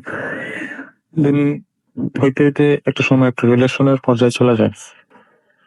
তো রিলেশনের পর্যায়ে চলে যাওয়ার পরে আমি তার সাথে দেখা করি। দেখা করে এটা আমাদের গ্রামের বাড়িতেই। ওখান থেকে ওনাদের বাড়ি দূরত্ব বেশি জোর হবে 8 থেকে 10 কিলো মেট। তো একই এলাকা থেকে আমি ওকে বিভিন্ন কোশ্চেন করতাম যে আপনি কিসে পড়েন না পড়েন। তো ও ওখানকার একটি কলেজে স্টাডি করতো। তো ওখানকার ও যে কলেজে স্টাডি করতো সেখান থেকে আমার বাসায় হেঁটে আসতে 5-7 মিনিট সময় লাগে। ফার্স্ট টাইম যখন আমি দেখা করতে চাই, তো তখন ওকে আমার বাসায় নিয়ে আসি। দেন বাসায় নিয়ে আসার পর আমার আব্বু থাকে, আমার ছোট ভাই থাকে, ছোট বোনও আছে। তো সবার সঙ্গে এসে দেখা করলাম, কথা টথা বললাম। তো একটা সময় যে সবাই অন্যান্য রুমে চলে গেল, চা খাচ্ছি। তো আমার ওর গলার দিকে একটা নজর দিলাম যে একটা লাল সুতা দেওয়া। তো somehow আমি ওকে আস্ক করলাম যে সেটা কিসের? তো ও বলে যে আহ, ও যখন ক্লাস 5-এ ছিল তখন ওর উপর একটা জিনের আসর ছিল। এই জিনটা ওকে স্টিল এখনো নিয়ে যেতে চায়, যে জিনটা ওকে অনেক পছন্দ করে। তো এই অনেক কিছুর পরে এই সুতোর জন্য সে জিনটা ওকে কোনো হার্ম করতে পারে না। তো ওই দিনকার পরে আমি ওকে বাসায় দিয়ে আসছি। বাসায় দিয়ে আসার পরে ওই 3 দিন 4 দিন পরে ওর সাথে আমার আরেকবার দেখা হয়। তো দেখা হওয়ার পরে আমি ওর সাথে রেস্টুরেন্টে যাই, খাওয়া দাওয়া করে সবকিছু বলি। দেন সামহাউ ওর ভাই কোথাও থেকে যেন বুঝতে পারে এইগুলো নিয়ে ফ্যামিলিগত অনেক কিছু প্রবলেম ক্রিয়েট করে, ঝামেলা করে, ওর বাবা শুনতে পারে। তো বাবা একটু স্ট্রিক্ট রুলস ছিল যে মেয়েকে কোনো সময় রিলেশন করে বিয়ে দিতে দিবে না, নিজেরা যেটা মনে করবে ভালো সেটাই হবে। তো একটা সময় এসে ও বাসায় ছিল, ওর ভাগ্নি আছে ছোট একটা। তো ভাগ্নিটা ওর গলার সুতোটা টানাটানি করতে করতে একটা সময় ছিঁড়ে হবে। তো ও ওটা খেয়াল না করে ও ড্রয়ারে রেখে দেয়। সম্ভব পরবর্তীতে সেটা আরো খুঁজে পায় না। তো দিস টাইম আমি আমার ঢাকাতে আমি আমার বোনের বাসার থেকে আমি আমার অফিসের এখানে আসতেছিলাম। এখানে স্ট্যান্ডে দাঁড়ায় রয়েছে, তো আমার একটা ব্যাড হ্যাবিট আছে, আমি স্মোক করি। তো সম্ভব আমি ওকে ফোন দিছি সন্ধ্যা 7টা 7:30টার দিকে। তো ওই সময় সে আমাকে বলতেছে যে সে শ্মশান ঘাটে আছে। আমি তো টোটালি স্ট্রেঞ্জ, এই মেয়ে এইরকম সময় শ্মশান ঘাটে কিসের জন্য? তো আমি এই জিনিসটা মনে করি যে ফার্স্টে মনে করছে ফান, এই সময় তো এরকম থাকার কোনো পসিবিলিটি নাই। ওর বাসার থেকে শ্মশান ঘাট কমসে কম 15 থেকে 16 কিলো দূরে, যেটা আমি চিনি। তো পরবর্তীতে আমি ওকে সারা ফোনে ট্রাই করি, আমি পাই না। তো নেক্সট ডে আমি অফিস করতেছি সকালে। তো অফিসে আমি 10:30 11টার থেকে অফিসে নাস্তা খাইলাম। দেন আমার নাম্বার একটা ফোন আসলো, ওর বোন ফোন দিয়েছিল আমাকে। তো বোন অনেক ভালো ছিল আমাদের সাপোর্ট করতে, বোন বাদে অন্য কেউ আমাদেরকে কোনো সাপোর্ট করে নাই। যাই হোক, তো ও বোন বললো যে এই ঘটনা। তো পরে আমি টোটালি অ্যাস্টনিশড যে এটা কিভাবে পসিবল। তো তখন উনি আমাকে বলতে যে তোমাকে যে ফোন দিয়েছিল সে অ্যাকচুয়ালি আমার সেই গার্লফ্রেন্ড ছিল না, সেটা অ্যাকচুয়ালি জিনই ছিল। অ্যান্ড আমার গার্লফ্রেন্ড সেই সময় বাসাতেই ছিল, অনেক চিল্লাচিল্লি করছে, পাগলের মতো খাবার খাচ্ছে, জাস্ট লাইক যে জিন আসলগুলো দেখেন যে আম, যে মানে পাতিলকে পাতিল দেখা দিতেছে, ভাত খেয়ে ফেলছে বা অন্য যা কিছু আছে খেয়ে ফেলার পরে আবার অনেক কিছু চাচ্ছে। তো এরকম সিনক্রেট করতেছে, পরে একটা হুজুরকে ডেকে নিয়ে আসে, তাকে বশ করাই নিয়ে আসে প্রদর্শিত আর একটু নতুন করে ট্রিটমেন্ট করে তাকে ঠান্ডা করা হয় রাত্রেবেলা। তো সব কিছু শুনলাম। তো পরবর্তীতে আমি এটাও শুনতে পারি যে ওই দিন যখন সে আমাকে ফোন দিছিল, তাকে আরো 2 জায়গায় দেখা গেছে। দিনাজপুরে ও একটা ফ্রেন্ড থাকে যার সাথে ও পূর্বকালে কোনো একটা কারণে ঝগড়া ছিল। তো ও সন্ধ্যার পর বাসায় রেস্ট নিতেছিল। তো ও হুট করে ফিল করতেছে যে ও কেউ গলা টিপে ধরছে। তো পরে ওর সাথে আবার আমার মাঝে মধ্যে কমিউনিকেট হইতো, নাম্বার ছিল। তো ও আমাকে পরবর্তীতে তার 2 দিন পর আমাকে ফোন দিয়ে বলছে ভাই এই ঘটনা তো হোক, এরকম আমি দেখে বুঝছি ফিল করলাম। তো এটা হাউ ইজ পসিবল? আর পরবর্তীতে ওর আহ, বড় ভাইয়ের শালা ছিল, ওর শালার বাসায় যেয়ে দেখতেছে যে ও ড্রয়িং রুমে বসে আছে। সেম টাইম ওই 7টা 7:30টার মধ্যে এই ঘটনা। ওই টাইমে সে আমাকেও ফোন দিচ্ছে, আমাকে বলে দিচ্ছে শোষণ ঘাটা। তো সবকিছু পরে সব ফ্যামিলি মেম্বার দেখতেছে সে বাসায় আছে। তো আমি এই জিনিসটা মানে totally astonished, how is possible? এইগুলা জিনিসটা হওয়ার জন্য 1 সপ্তাহ লাগে পুরোপুরি সুস্থ হইতে। একটা ফিজিক্যালি উইক থাকে অনেক কিছু পরে। যাই হোক, তো পরবর্তীতে ওর বাবা বিভিন্ন প্রশাসনের লোক দিয়ে আমাকে স্ট্রেট দেয় যে তুমি সাথে কন্ট্যাক্ট করবো না, যাই হোক এই হবে যে আস্তে আস্তে জিনিসটা কমিউনিকেটটা কম হয়ে যায়। তো সামহাও আমি যখন যখন যখন ওর সাথে দেখা করছি কিছু কিছু গিফট দিতাম। হ্যাঁ, সিম্পলি সবাই দেয়। তো এই গিফট গুলো দিছিলাম। তো পরবর্তীতে একটা সময় আসে 2 মাস আর 2.5 মাস পরে, এর মাঝখানে আমাদের কোনো কথাবার্তা হয়নি। 2 2.5 মাস পরে সে আমাকে একদিন ফোন দিচ্ছে কান্নাকাটি করতেছে। সে বলতেছে যে যে তুমি যদি আমার না হও তাহলে তুমি অন্য কারো হবা না। এই কথা বললো, বলার পর সে ফোনটা রেখে দিয়েছে। স্টিল তারপর থেকে নাম্বারটা, আমি বহুত দিন ট্রাই করছি ফোন দেওয়ার যে কি প্রবলেম। তো ও যেদিন থেকে আমাকে ফোন দিয়েছে ঠিক সেই দিন থেকে আমার সাথে যত ইনসিডেন্ট, যত কিছু হোক, যত পূর্বধারণা যেটাই বলেন আপনি, প্যারানর্মাল অ্যাক্টিভিটিস আমি তখন থেকেই বুঝতে পারছি। একদিন আমি রাত্রে আমার অফিসের কোয়ার্টারে আমি বসে ভাত টাত খাওয়ার পরে রাত্রেবেলা স্মোক করলাম। দেন আমি মাঝে মধ্যে গেমস খেলতাম অনলাইনে। তো আমি স্মোক করে ফিল্টারটা খেয়ে ফালাই দিলাম। হুট করে আমার চোখের সামনে দেখতেছি যে এটা সূর্য যেরকম তাইকা হুট করে যেমন দেখা যেত সেটা হ্যালোজেন লাইট যখন ফ্লাশ মারে চোখে আলো লাগে, লাইক এরকম। তখন এসে আমাকে বলতেছে যে ওই জিনটাই আসছিল, যে জিনটা ওর সাথে থাকতো। সেই জিনটা এসে আমার সাথে ডিরেক্টলি বলতেছে যে আমি তো কোনো ক্ষতি করবো না, বাট তুই ওর কাছ থেকে দূরে থাক। অ্যান্ড এই জিনিসটা আমার সাথে পর 3 দিন 4 দিন কন্টিনিউ হয়। তো আমি জিনিসটা বুঝতাম না। তো আমি এলাকার একটা হুজুরের কাছে গেলাম। তো হুজুরকে বললাম হুজুর আমার এই সমস্যা হইতেছে, অ্যান্ড আমি একটা একটু সিক ফিল করতেছি। তো ইন দ্যাট ওয়ে তো হুজুর পরবর্তীতে বুঝতে পারে যে আমি যেই গিফট গুলো ওকে দিছি, গিফট গুলো নিয়ে ও অনেক কান্নাকাটি করে, বাসায় পেইন ফিল করে। যে কেন এরকম হলো হবে যদি তো এই জিনিসগুলো সহযোগিতাগত না বা অন্য কোনো কিছু আই ডোন্ট নো, বাট ওইটা রিফ্লেক্সটা এসে আমার উপর পড়তো যে ও কেন কষ্টে আছে। কারণ জিনটা কোনো সময় চাইতো না, তো কোনো সময় কোনো কিছু তো কষ্ট থাকে। ইভেন জিনটা হচ্ছে আমাকে প্রোটেক্ট করতো। তো এই জিনিসগুলো আমি টোটালি জানতাম না, পরবর্তীতে সে সব জানতে। তো যখন সে পেইন ফিল করে, কষ্ট পায়, তো তখন এই জিনটা এসে আমাকে রিফ্লেক্স করে। তোর জন্য আজকে এই অবস্থা। তো এইগুলোর জন্য মাঝে মাঝে ফিজিক্যালি উইক থাকতাম। তো পরবর্তীতে হুজুর আমাকে একটা তাবিজ দিছে। তো তাবিজটা আমি পরবর্তীতে গলায় লাগায় রাখছি, সেটা এখনো আছে। তো ওটা আমাকে কোনো ক্ষতি করে না। মাঝে মধ্যে অ্যাক্টিভিটিসটা আমি বুঝতে পারি। এরকম করতে করতে আমি আস্তে আস্তে দেখা যাচ্ছে 6 মাস 7 মাস কন্টিনিউ এরকম একটু টোটালি ফ্রি ছিলাম, কোনো কিছুর ভিতরে নাই। সিম্পলি আমি অফিস করতেছি, বাসায় আসতেছি, বাড়ি যাইতেছি, সব ফ্রেন্ড সার্কেলের সাথে ঘোরাফেরা সবকিছু সব ঠিক আছে। তো সামহাউ এফবিতে আমার আরেকটা মেয়ের সাথে পরিচয় হয়। তো রাহুল ভাই, এখানে একটা কোইন্সিডেন্ট যে এই মেয়েটারও লাস্ট আমার গার্লফ্রেন্ডের মতো সেম টু সেম একই রকম সমস্যা।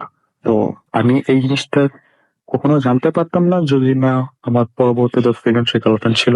ওর মা যদি আমাকে না বলতো, ওর বাসায় এই জিনিস সেকেন্ড গার্লফ্রেন্ড যে আছে ওর বাসায় এই জিনিসগুলোকে বিলিভ করে না, একমাত্র ওর বাবা আর ওর মা। ওর বাসায় ওর বন্ধু লোক আছে, একটা ছোট ভাই আছে, তো ওরা এত কিছু জাস্টিফাই করে না। তো এই জিনিসগুলো আমাকে পরে বলছে। তো ইন দ্য লাস্ট টাইম, তো আমি আমার সেকেন্ড যে গার্লফ্রেন্ড ছিল তার সাথে আমি প্রথম কিছুদিন কথা বললাম। তো ওর সাথে আমার কমিউনিকেট হয়েছিল। আমি মাঝে মধ্যে গিটার প্লে করি, তো এটা একটু শখ আছে আমাদের এলাকার পাশে একটা ব্যান্ড আছে। তো ওখান থেকে আমি ফেসবুকে চ্যাটিং করতেছিলাম একদিন। তো আমাকে বলতেছে কি করেন না করেন, তো আমি সিম্পলি বলছিলাম যে এটা প্লে কর। তো এইভাবে গান শোনানোর একটা ওয়ে দিয়ে তার সাথে আমার পরিচয় হয়।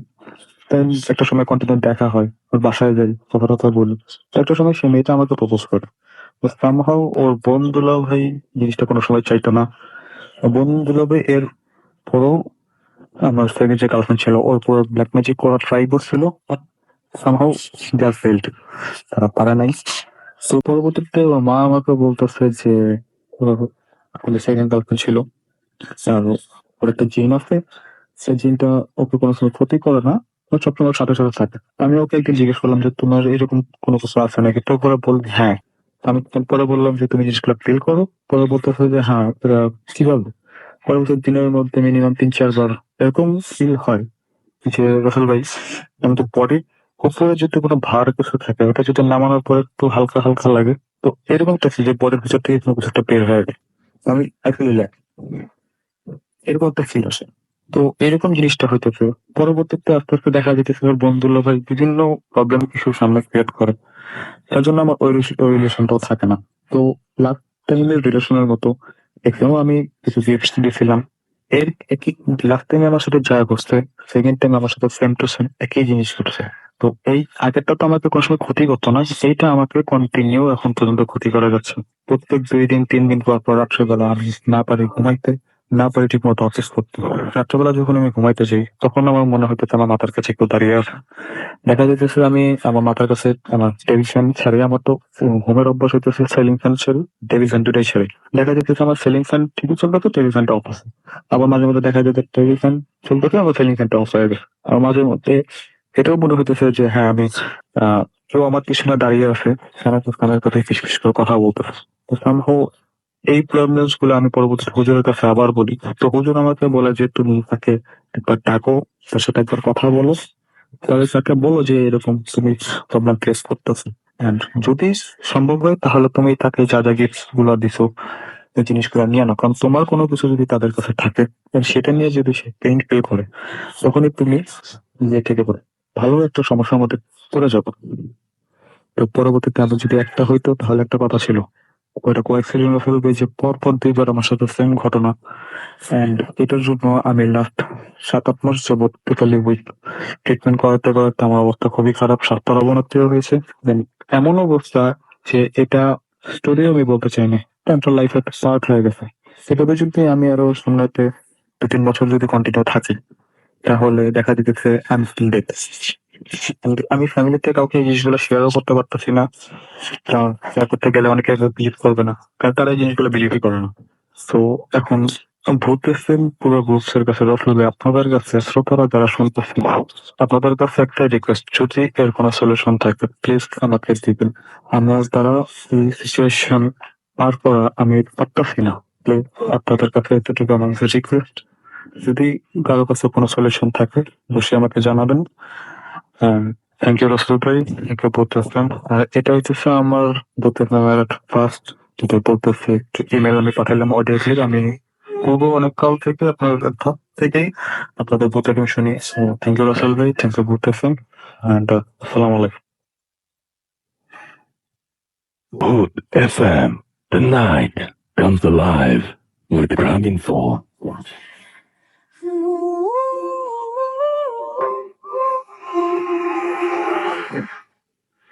Yes, the night comes alive with Gramin Phone. You're listening to Radio Future FM. আমি রাসেল আছি সাথে ঘড়িতে সময় রাত 1:06। আমাদের হাতে সময় কম, গেস্ট অনেক বেশি। আমরা চলে যাব আমাদের পরবর্তী অতিথির কাছে। আপনার নামটা প্লিজ একটু বলবেন, তারপরে আপনার ঘটনা আমরা শুনবো, এবং কোথা থেকে এসেছেন সেটাও একটু কাইন্ডলি বলবেন। জি, রাসেল ভাই, আমার নাম মোহাম্মদ সাদমান সাবিল। আমি মোহাম্মদপুর আলমাটিয়া থেকে এসেছি। ওকে, শুনি আপনার। আমার স্টোরিটা আমি স্টার্ট করছি। এটা হচ্ছে 2015 হয়েছিল। আমি আমার ফ্রেন্ড ইউল্যাবের একটা ফ্যাকাল্টির সাথে ট্যুরে গেছিলাম কক্সবাজার একটা রিসর্টে। তো প্রথম আমরা যেদিন গেলাম সেদিনকারই ঘটনা এটা। রিসর্টে টোটাল 6টা রুম ছিল আলাদা আলাদা জায়গায়। তো আমরা 25 জনের মতো ছিলাম, সবাই আর কি নর্মালি রুমে স্টে করতেছিলাম। তো রাত 12:30-এর দিকে আমি এবং আমার একটা ফ্রেন্ড কক্সবাজারের বিচে যাচ্ছিলাম, বিচে ক্যাম্প নিয়ে যাচ্ছিলাম, সেখানে আমরা আর কি স্টে করতাম। তো আমরা যখন রুম থেকে বের হয়ে সেখানে হাঁটাই স্টার্ট করতেছি, সোজা যাচ্ছিলাম, সেখানে একটা বেড়া ছিল, যে বেড়ার গেটটা খুলে আমাদের যেতে হতো। ঠিক সেই বেড়ার গেটটার সামনে যখন আমি যাই, আমার ফ্রেন্ড আমার সাথে দাঁড়ানো, আমরা দুজন একসাথে হাত ধরেই যাচ্ছিলাম। হঠাৎ করে দেখি দুইটা জাস্ট পাঞ্জাবি, একটা সাদা পাঞ্জাবি যদি আপনি কোনো মানুষ ছাড়া হ্যাঙ্গারে ঝুলিয়ে রাখেন যেরকম লাগে দেখতে, ঠিক এরকম দুইটা পাঞ্জাবি বাতাসে ভেসে বেড়ার উপর দিয়ে আসতেছে আমাদের কাছে খুব স্পিডে। বোঝা যাচ্ছে তারা কোনো আক্রমণ মুডে আসতেছে আর কি আমাদের কাছে। তো আমি আমার ফ্রেন্ড দুইজনে এই জিনিসটা দেখে খুবই ভয় পাই। আমরা ওই মুহূর্তে, আমি তো অনেক নার্ভাস ছিলাম, প্রথমবার লাইফে দেখতেছি, আমি প্রায় অজ্ঞান হয়ে পড়ে যাচ্ছিলাম। আমার ফ্রেন্ডটা আমার হাত ধরে নিয়ে একদম ছুঁড়ে দৌড় দিচ্ছে রুমের দিকে। রুমের ভিতরে যে গেট লাগিয়ে আমরা সারাটা রাত মানে অনেক ভয় পাইছি, সব ফ্রেন্ডদের ডাকাইছি, পুরো 20 জন মানুষ আমরা ওই দিন এক রুমে স্টে করছি। এত ভয় পেয়েছিলাম আমরা, ইভেন আমার সেলফোনও আমি ফেলে দিচ্ছিলাম, সেটাও আর আমি ভয় নিতে যাইনি। ওকে, থ্যাংক ইউ সো মাচ। আমরা চলে যাব কক্সবাজারের আরো একটি ঘটনায়। আমাদের আরো একজন প্রথম যে অতিথি আছেন তার সাথে কক্সবাজারে ভয়াবহ একটা ঘটনা ঘটেছিল, সেই ঘটনাটা আমরা একটু শুনে আসবো। থ্যাংক ইউ রাসেল ভাই। আমি ফয়জুন, বাড়িধারা ডেচেস থেকে আসছি। জি, এই ঘটনাটা আমার লাইফের একটা খুবই মর্মান্তিক ঘটনা আমি বলবো, যেটা খুব রিসেন্ট ঘটে গেছে, এবং আমার সাথে এত ভয়াবহ ভাবে এই ঘটনাটা ঘটছে যে আমি ডেটটাও ভুলি নাই। এটা ছিল 20শে জুলাই, শুক্রবার, এই বছর। এই বছর 2018 সালে। তো আমরা হঠাৎই সবাই, এটা আমাদের ফ্যামিলির একটা ট্রেডিশন যে আমরা হঠাৎ সবাই খুব ভ্যাকেশনে চলে যাই, লাইক উইকেন্ড গুলাতে। তো সেইবারও আমরা বৃহস্পতিবারে কক্সবাজার চলে যাই, এন্ড শুক্রবার দিন হচ্ছে আমি খুব 9টা-10টার দিকেই বিচে চলে যাই, কারণ ওই টাইমটা খুব ভালো ছিল, সানি ছিল। বাট ওই সময়টাতে বিচে কিন্তু 3-4 নাম্বার সাইন দিয়ে রাখছিল যে বৃষ্টি ঝড় এগুলো হচ্ছিল, কিন্তু ওই টাইমটা ছিল না শুক্রবার দিনটাতে। তো ওই সময় আমি হঠাৎ করে বিচে ছিলাম, আমরা সবাই ছিলাম, এমন না যে আমি একলা ছিলাম বা আমার ফ্রেন্ডরা ছিল, আমার অ্যাডাল্ট সিনিয়ররাও ছিল আমার সাথে, আমার খালা, আমার মামা ওরা ছিল, আমার ভাগ্নি ওরা ছিল। তো হঠাৎ করে না আমি একদম পুরো হাঁটু কোমর পানিতেই ছিলাম, হঠাৎ করে আমি পুরো না টানেলে পড়ে যাই। আচ্ছা, লাইক এটা খুবই ভয়াবহ। আমি এই ভূত এফএম এর থ্রুতেও সবাইকে জানাবো যে be careful about the bitches, যে টানেল খুব ভয়াবহ একটা জিনিস। তো যাই হোক, আমার খালা আমার থেকে 1 হাত দূরে ছিল, কিন্তু আমি যেহেতু টানেলে পড়ে গেছি, ও যখন নাকি 1 ইঞ্চি বা 2 ইঞ্চি করে আঘাতে যাচ্ছিল, ও দেখছিল ওর গলা, ও 5'7" হাইট, ওর গলা পর্যন্ত পানিতে চলে গেছে। তো আমরা যেহেতু মানে নট সো গুড সুইমার, আবার এমনও যে সুইমিং যাই না, কিন্তু আমি চেষ্টা করছিলাম যে পানি যেহেতু ভেসে থাকি। তো ওখানে এমন ফ্রাইডে জুমার আগে এমন কোনো মানুষও ছিল না, লাইফ গার্ড বা দর্শনার্থী এরকম কেউ ছিল না। তো ওখানে লোকাল ৩-৪টা ছেলে ছিল আর জেডিএস কি নতুন কক্সবাজার করছে ওইখানকার একটা গার্ড ছিল। সো উনিও তাও একটু দূরে ছিল। উনি যখন নাকি দেখছে যে আমি কোন একটা প্রবলেমে পড়ছি, মেয়ে কয়েকটা মহিলা আছে ওইখানে, তো উনি দৌড়ে আসছে। উনি দৌড়ে আসছে যখন উনিও খুব ভয় পেয়ে গেছে যে আমি টানেলে পড়ে গেছি, যে ওখান থেকে তো কাউরে আমার মনে হয় না কি হবে। আমার ব্যাক হেড পুরো ব্ল্যাঙ্ক হয়ে গেছিল। I was not thinking anything. It was something that I am just going like in ocean, like অনেক দূরে কোথাও হারায় যাচ্ছে। আমার হুম। সামনের কিছু আমি আর কল্পনা করতে পারতেছিলাম না। তো উনি আসছে, ওনার নাম ছিল আজিম। উনি কক্সবাজারে থাকে। তো উনি আমার সামহাও সেভ করছে and উনি অস্বাভাবিক ভয় পাইছে। তো আমি রুমে চলে যাই and আমি এই ঘটনাটা বড়দের কাউরে বলি নাই, কিন্তু সামহাও কেউ কেউ জেনে ফেলে, কিন্তু এটা আমার মায়ের সাথে কেউ শেয়ার করে নাই। আচ্ছা। সো দেন আমি অস্বাভাবিক ভয় পাই। ওই দিনই আমরা ইনা নিতে যাই, কিন্তু আমি আর বিচে নামি নাই। হুম, হুম।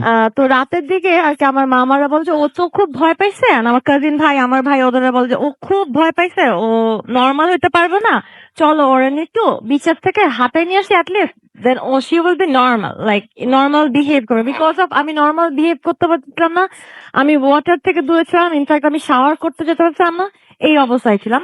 তো আমার মামার আমার একটু নিয়ে হাঁটায় নিয়ে আসেন। আমরা মানে সিগালে ছিলাম, তো সিগালের জায়গাটা খুব লাইটিং করা থাকে, ওই জায়গাটাতে সবসময় লাইট থাকে, গার্ড থাকে, অনেক সিকিউর একটা প্লেস। তো আমরা ওখানে গেছি, যাওয়ার পর একটু হেঁটে জাস্ট আমরা ব্যাক করে ওখানে হোয়াইট চেয়ার গুলা যেগুলা একদম সিগালের ক্লোজ, ওখানে আমরা জাস্ট দাঁড়ায় আছি। আমি সিট দিকে তাকায় দাঁড়ায় আছি, আর আমার ভাইরা আমার মামা ওরা আমার দিকে তাকায় আছে, মানে অপোজিট ডিরেকশন দুইজন। তো হঠাৎ করে আমার আরেক মামা আসছে আমাদের ডাকতে আর কি, ব্যাক করতে 11:30 বাজে। তো হঠাৎ করে দে নোটিস যে একটা মেয়ে জাস্ট একদম আমার থেকে জাস্ট 1 হাত দূর, আমার পিছনে, আমার থেকে 1 হাত দূরে আমার পিছনে এসে দাঁড়াইছে। তো আমার মামারা বলছে যে দেখো একটা মেয়ে আসছে, এন্ড মেয়েটা ওয়াজ ভেরি পলিশড, এমন না যে সে খুব মেন্টালি ইল বা সে কোনো অসুস্থ, এরকম না, সে খুব পরিষ্কার পরিচ্ছন্ন। এন্ড আশ্চর্যের ব্যাপার, এটা প্যারানরমাল ইন্টারেস্টিং, আমি বলবো এটা কোনো ডার্ক ওয়ার্ল্ড এর স্টোরি বা সামথিং। এই মেয়েটা বিচে ছিল। একটা মানুষ যদি বিচে থাকে তার পায়ে অ্যাটলিস্ট একটু বালুর টুকরা থাকবে, থাকবেই। মাছ থাকবে, একটু ধুলাবালি থাকবে। তার পায়ে কোনো স্যান্ডেল ছিল না, এন্ড তার পায়ে কোনো ধুলাবালি কিছু ছিল না। এন্ড সে একদম স্ট্রেইট আমার দিকে তাকাইছিল, এবং আমার সাথে যারা ছিল আমার ফ্যামিলি মেম্বাররা, ওরা খুব ট্রাই করতেছিল যে মেয়েটাকে আমার দিক থেকে ডিস্ট্রাক্ট করার জন্য, তারা খুব হইচই করতেছিল, কিন্তু মেয়েটা একদম স্ট্রেইট ওয়েতে আমার দিকেই তাকাইছিল। এন্ড সে আমার এত ক্লোজ ছিল, লাইক 1 হাত ডিস্টেন্সে আপনার পিছিয়ে যদি কেউ থাকে আপনি বুঝবেন যে তার নিঃশ্বাস বা তার ব্রিথিং কিছু একটা আপনি ফিল করবেন। And আমি খুব ইয়ারলি ফিল করতেছিলাম, আমি খুব আনইজি লাগতেছিল আমার সামহাও, যে খুব খারাপ লাগছিল। দেন আমি বললাম যে, চলো আমরা রিটার্ন করি। দেন আমরা রিটার্ন করলাম। আমি যখন তারে ক্রস করলাম, and she was just moving with me, rotating with me, আমার সাথে রোট করতেছে।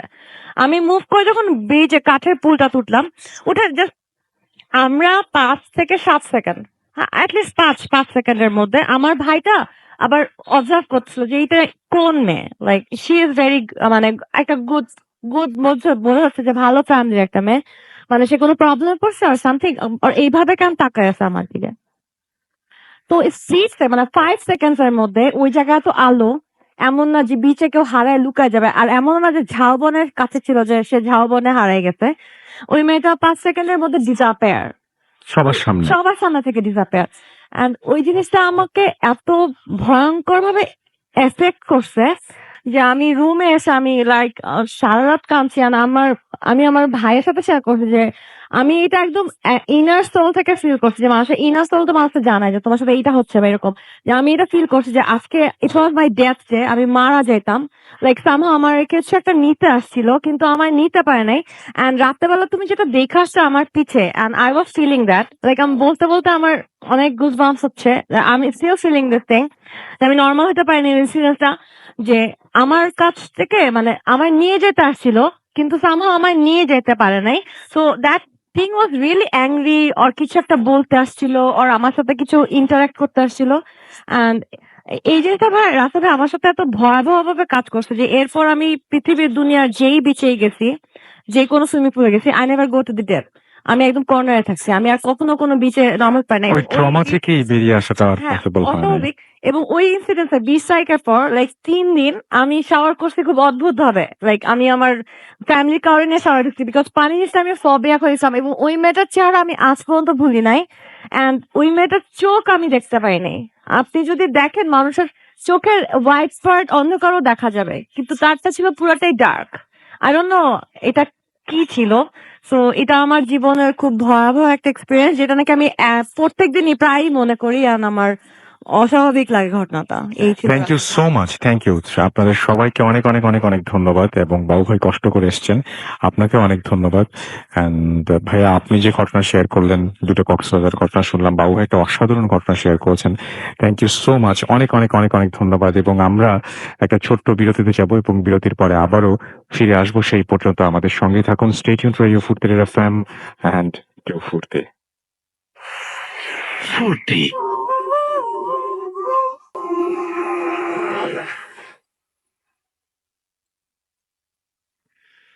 Welcome back. The night comes alive with Grameenphone. You are listening to Radio Furti FM. আমি রাসেল আছি সাথে, আমার সাথে রয়েছেন মাসুম ভাই এবং আজকের অতিথিরা। আপনাদের সবাইকে স্বাগত জানাচ্ছি। এবং আমি দেখতে পাচ্ছি যে অনেকেই আমাদের সাথে এই মুহূর্তে আছেন। নাটোর থেকে আছেন ওবায়দুল সরকার, আমাদের সাথে আছেন দেখতে পাচ্ছি ক্ল্যান্টি আসিফ, আমাদের সাথে আছেন দেখতে পাচ্ছি মনিরুল ইসলাম। কক্সবাজারের ঘটনার সাক্ষী আমি, তার মানে তার সাথে এরকম ঘটনা ঘটেছে।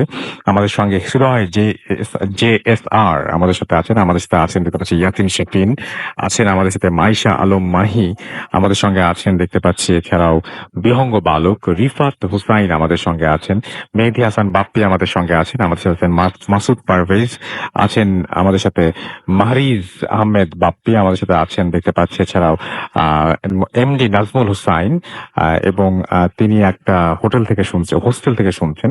আমাদের সঙ্গে আছেন রিফাত হুসাইন, চট্টগ্রাম থেকে শুনছেন, আছেন সাগর আমাদের সাথে, এবং তেলিপাড়া থেকে শুনছেন। আরিফুল ইসলাম নাটোর, সুমন আছেন আমাদের সঙ্গে, আবু রায়হান নাটোর থেকে আছেন আমাদের সঙ্গে, জয় আহমেদ কিশোরগঞ্জ থেকে আছেন আমাদের সাথে, আছেন সোহেল রানা সোহেল। বাবু ভাইয়ের ঘটনা ভালো লেগেছে তার কাছে, এবং তিনি বাবু ভাইয়ের ঘটনা চান সেটা তিনি জানিয়েছেন। এমডি শাওন আহমেদ আমাদের সঙ্গে আছেন দেখতে পাচ্ছি আরো অনেকেই। থ্যাংক ইউ যারা আমাদের সঙ্গে আছেন। আমাদের যে ভূত এফএমের যে পেজটা, সেই পেজেও আপনাদের অনেকে আছেন। তার আগে আমি একটু জানিয়ে দিই, আমাদেরকে যদি আপনারা ঘটনা পাঠাতে চান তাহলে আমাদের অ্যাড্রেস হচ্ছে bhutfm@radiofurti.fm, which is BHWTFM@radiofurti.fm। আপনার নাম, ঠিকানা এবং ফোন নাম্বার সহ আপনার জীবনে ঘটে যাওয়া বা আপনার জানা সেরা ঘটনা লিখে পাঠিয়ে দেন আমাদের কাছে। ঘটনার শুরুতে অবশ্যই উল্লেখ করুন যে ঘটনাটা আপনি স্টুডিওতে এসে শেয়ার করতে চান, নাকি আপনি চান আপনার ঘটনা আমরা পড়ে শোনাই। যারা দেশের বাইরে আছেন তারা সরাসরি অডিও ক্লিপ পাঠিয়ে দিতে পারেন বা লিখেও পাঠাতে পারেন ঘটনাটি। আমাদের দুটো পেজ রয়েছে, www.facebook.com/radiofurti and www.facebook.com/bhutfm.russell। চলে যাব আমাদের আমাদের থার্ড তো না ফোর্থ অতিথির কাছে। আপনার নামটা একটু প্লিজ বলবেন, কোথা থেকে এসেছেন, তারপর আপনার ঘটনায় যাব। ধন্যবাদ। আমি শামীম রেজা, এসেছি বাড়িধারা থেকে। আমি সরাসরি আমার ঘটনায় চলে যাচ্ছি। আমার গ্রামের বাসা যশোর। আমার বাবা সেকেন্ড ম্যারেজ করে খুলনাতে, এবং আমার দাদি সরকারি চাকরি সুবিধার্থে প্রতি সপ্তাহে একবার করে খুলনাতে যাওয়া হতো বাবার দ্বিতীয় শ্বশুর বাড়িতে, মানে আমার নানি বাড়ি। সেখানে এক সপ্তাহে বুধবার আমরা যাই। যাওয়ার পরে যেতে যেতে দুপুর হয়ে যায়। দুপুর হবার পরে ওয়েদারটা খারাপ থাকে, খারাপ থাকার পরে সেই সপ্তাহ থেকে যাওয়া লাগে। এখন আমি দুপুরবেলা যখন পুষাই, তখন আমার বাবাকে দেখে আমি জেদ ধরি যে বাবা না ডাব আছে, ডাব খাবো। তার আগে লিসেনারদের সুবিধার্থে আমার নানি বাড়ির বিস্তারিত বলতেছি। নানি বাড়ির চারপাশটা নারকেল গাছ দিয়ে ঘেরা, এবং পাশে একটি প্রাইমারি স্কুল আছে, তার পাশে 100 বছর বয়সী একটি বট গাছ আছে। আমার বাবা অনেকদিন পর আমাকে দেখে এবং আমার আবদারটি শুনে সে হুট করেই একটি দা নিয়ে নারকেল গাছে উঠে যায়। আচ্ছা, নারকেল গাছে উঠে যাবার পরে নারকেল গাছ থেকে 3 থেকে 4 মিনিটের মাথায় উঠে আবার হুটহাট করে নেমে আসে। আমি এবং আমার বড় ভাই সাথে ছিলাম, 2 ভাইকে বলে যে একটা লাঠি ম্যানেজ করে নিয়ে আসতে। ঘটনাটা আমরা বুঝতে পারি না যে হঠাৎ করে গাছে উঠলো ডাব পাড়ার উদ্দেশ্যে, তারপর আবার নেমে আসলো, নেমে আসার পরে আবার লাঠি চাচ্ছে। আমরা কিছু বুঝে ওঠার আগে আমরা যখন দেখছি যে লাঠি নিয়ে নিচে এসে দাঁড়াইছি, তখন বাবা আবার গাছে উঠে আমরা ভালোভাবে লক্ষ্য করে দেখি যে গাছের উপরে একটা গর্ত আছে, পাখির বাসা, এবং পাখির বাসার ওখানে আমার বাবা ই দিয়ে দা দিয়ে বারবার কোপ মারতেছে। হঠাৎ করে একটা সাপ বের হয়ে আসে। সাপটার মাথায় এক কোপে বাবা কেটে ফেলায় এবং বাকি যে অংশটুকু থাকে সাপের সেই অংশটা এক হাত দিয়ে টান দিয়ে নিচে ফেলে দেয়। ফেলে দেওয়ার পরে আমি এবং আমার বড় ভাই দুজনে মিলে সাপটার গায়ের উপরে বাড়ি মারতে থাকি। এক পর্যায়ে বাবা আবারও নিচে নেমে এসে কোনো ডাবপাড়া ছাড়াই নেমে এসে আশপাশ থেকে যত শুকনো পাতা আছে পাতা এক জায়গায় জড়ো করে সাপটার গায়ে সাপটার উপরে দিয়ে আগুন ধরায় দেয়। ঘটনাটা দুপুরের লাঞ্চ আওয়ারের আগে হয়ে যায়। এরপরে যে যার মতো যার স্থানে চলে যায়, যে যার মতো লাঞ্চ করে নেয়। এর মাঝে দেখা যাচ্ছে ঘটনাটা সবাই ভুলে যায় এবং আমরা আহ, সন্ধ্যা পর্যন্ত ওই এলাকায় থাকি, প্রাইমারি স্কুলের আশপাশে খেলাধুলা করি। একটা পর্যায়ে দুপুর গড়ায় সন্ধ্যা হয় এবং ওয়েদার খারাপ হওয়ার কারণে সেদিন রাতে থেকে যাওয়া লাগছিল। রাত্রেবেলা হঠাৎ করে 2টা 3টা যে যার মতো রাতে ডিনার করে সবাই ঘুমায় পড়ে। আহ, ঘুমায় পড়ে। এরপরে হঠাৎ করে বাবা রাত্রে 2টা 3টার সময় জেগে ওঠে। জেগে আমাদের কাছে আসে। এসে বলে যে আমি হঠাৎ করে একটা খারাপ স্বপ্ন দেখছি। এই স্বপ্নের কারণে ঘুম ভেঙে গেছে। আমি ঘুমাচ্ছি না। দেখেন তো পাশে একটা আহ আশপাশ থেকে একটা বাঁশির শব্দ আসতেছে। বাঁশির শব্দটা একদম অদ্ভুত এক ধরনের বাঁশির শব্দ। মানে নরমাল বাঁশি না, থেকে থেকে হচ্ছে। 2 সেকেন্ড হচ্ছে, এরপর আবার অফ হয়ে যাচ্ছে, আবার হচ্ছে। তা আমরা ভালোভাবে লক্ষ্য করে দেখলাম যে পাশে বটগাছ আছে, বটগাছ থেকে আসতেছে। এখন বাবা, দাদি এবং ভাই এবং 3-4 জন মিলে আমরা বটগাছের কাছে যাই। যাবার পরে দেখি যে আসলে বাঁশির সুরে কোনো উৎসই নাই। সেখানে আমরা যাওয়ার পরে বাঁশির শব্দটা বন্ধ হয়ে গেছে। যাই হোক, সারা রাত এভাবে কাটছে ভয়ে আতঙ্কে। এরপর সকালবেলা আমরা চলে আসবো, কিন্তু বাবা বলে দুপুরে লাঞ্চ করে আসতে। তো সেখানে লাঞ্চ করে দুপুরে খাওয়া দাওয়া শেষে আমরা সেখান থেকে রওনা দিই যশোরের উদ্দেশ্যে। আমি, দাদি, বড় ভাই এবং ছোট বোন। যশোরে এসে যশোরে আমাদের ফুপু বাড়ি আছে, ফুপু বাড়ি থাকি আমরা। ফুপু বাড়ি থেকে সন্ধ্যার সময় আমরা রিক্সা করে যশোরে আমাদের ক্যান্টনমেন্ট খয়তলা বাজারে উদ্দেশ্যে রওনা করি। সেখানে আসার পরে হঠাৎ করে আমরা রিক্সায় ছিলাম এবং উল্টোমুখী একটা মোটরসাইকেল এসে সজোরে আমাদের রিক্সার উপর উঠায় দেয়। এতে আমি মারাত্মক ভাবে আহত হই এবং আমার বড় ভাই এবং দাদি স্বাভাবিকভাবে সুস্থ ছিল। আমাকে প্রাথমিকভাবে যশোর ক্যান্টনমেন্ট সিএমএস হাসপাতালে নিয়ে প্রাথমিক চিকিৎসা দিয়ে ছেড়ে দেওয়া হয়। এরপরে 6 মাস আমি চিকিৎসাধীন ছিলাম। 6 মাসের পরে আমার দাঁতটা ভেঙে যায়। যে প্রথম অবস্থায় দাঁতটা ভালোভাবে ভাঙেনি, পরে যে 6 মাস পরে দাঁতটা তুলে ফেলানো হয়েছিল। আমরা যখন বাসায় আসি, হাসপাতালে চিকিৎসা করার পরে বাসায় আসি। বাসায় আসার পরে আমার বাবা আমার দাদিকে ফোন দেয় যে আমরা ঠিকভাবে পৌঁছাইছি কিনা। তখন আমার দাদি আমার বাবাকে বলে যে আমরা মারাত্মকভাবে অ্যাক্সিডেন্ট হয়েছি, একটুর জন্য মৃত্যুর মুখ থেকে ফেরত আসছি। তখন বলে, মা তোমাকে একটা কথা বলা হয়নি? আমার বাবা আমার দাদিকে বলে যে আমি রাত্রে 2টা 3টার সময় যে উঠে আসছিলাম, তখন একটা খারাপ স্বপ্ন দেখছিলাম যে কেউ একজন আমাকে বলতেছে যে তুমি আমার ছেলেকে মারছো, আমিও তোমার ছেলেকে মারবো। তখন ছোট ছিলাম, কথাটা এড়াই গেছিলাম এবং আমরা ভাবছিলাম যে আমরা প্রথম ঘরের সন্তান, যার জন্য হয়তো বাবা আমাদেরকে সান্ত্বনা দেবার জন্য এই কথা বলেছে।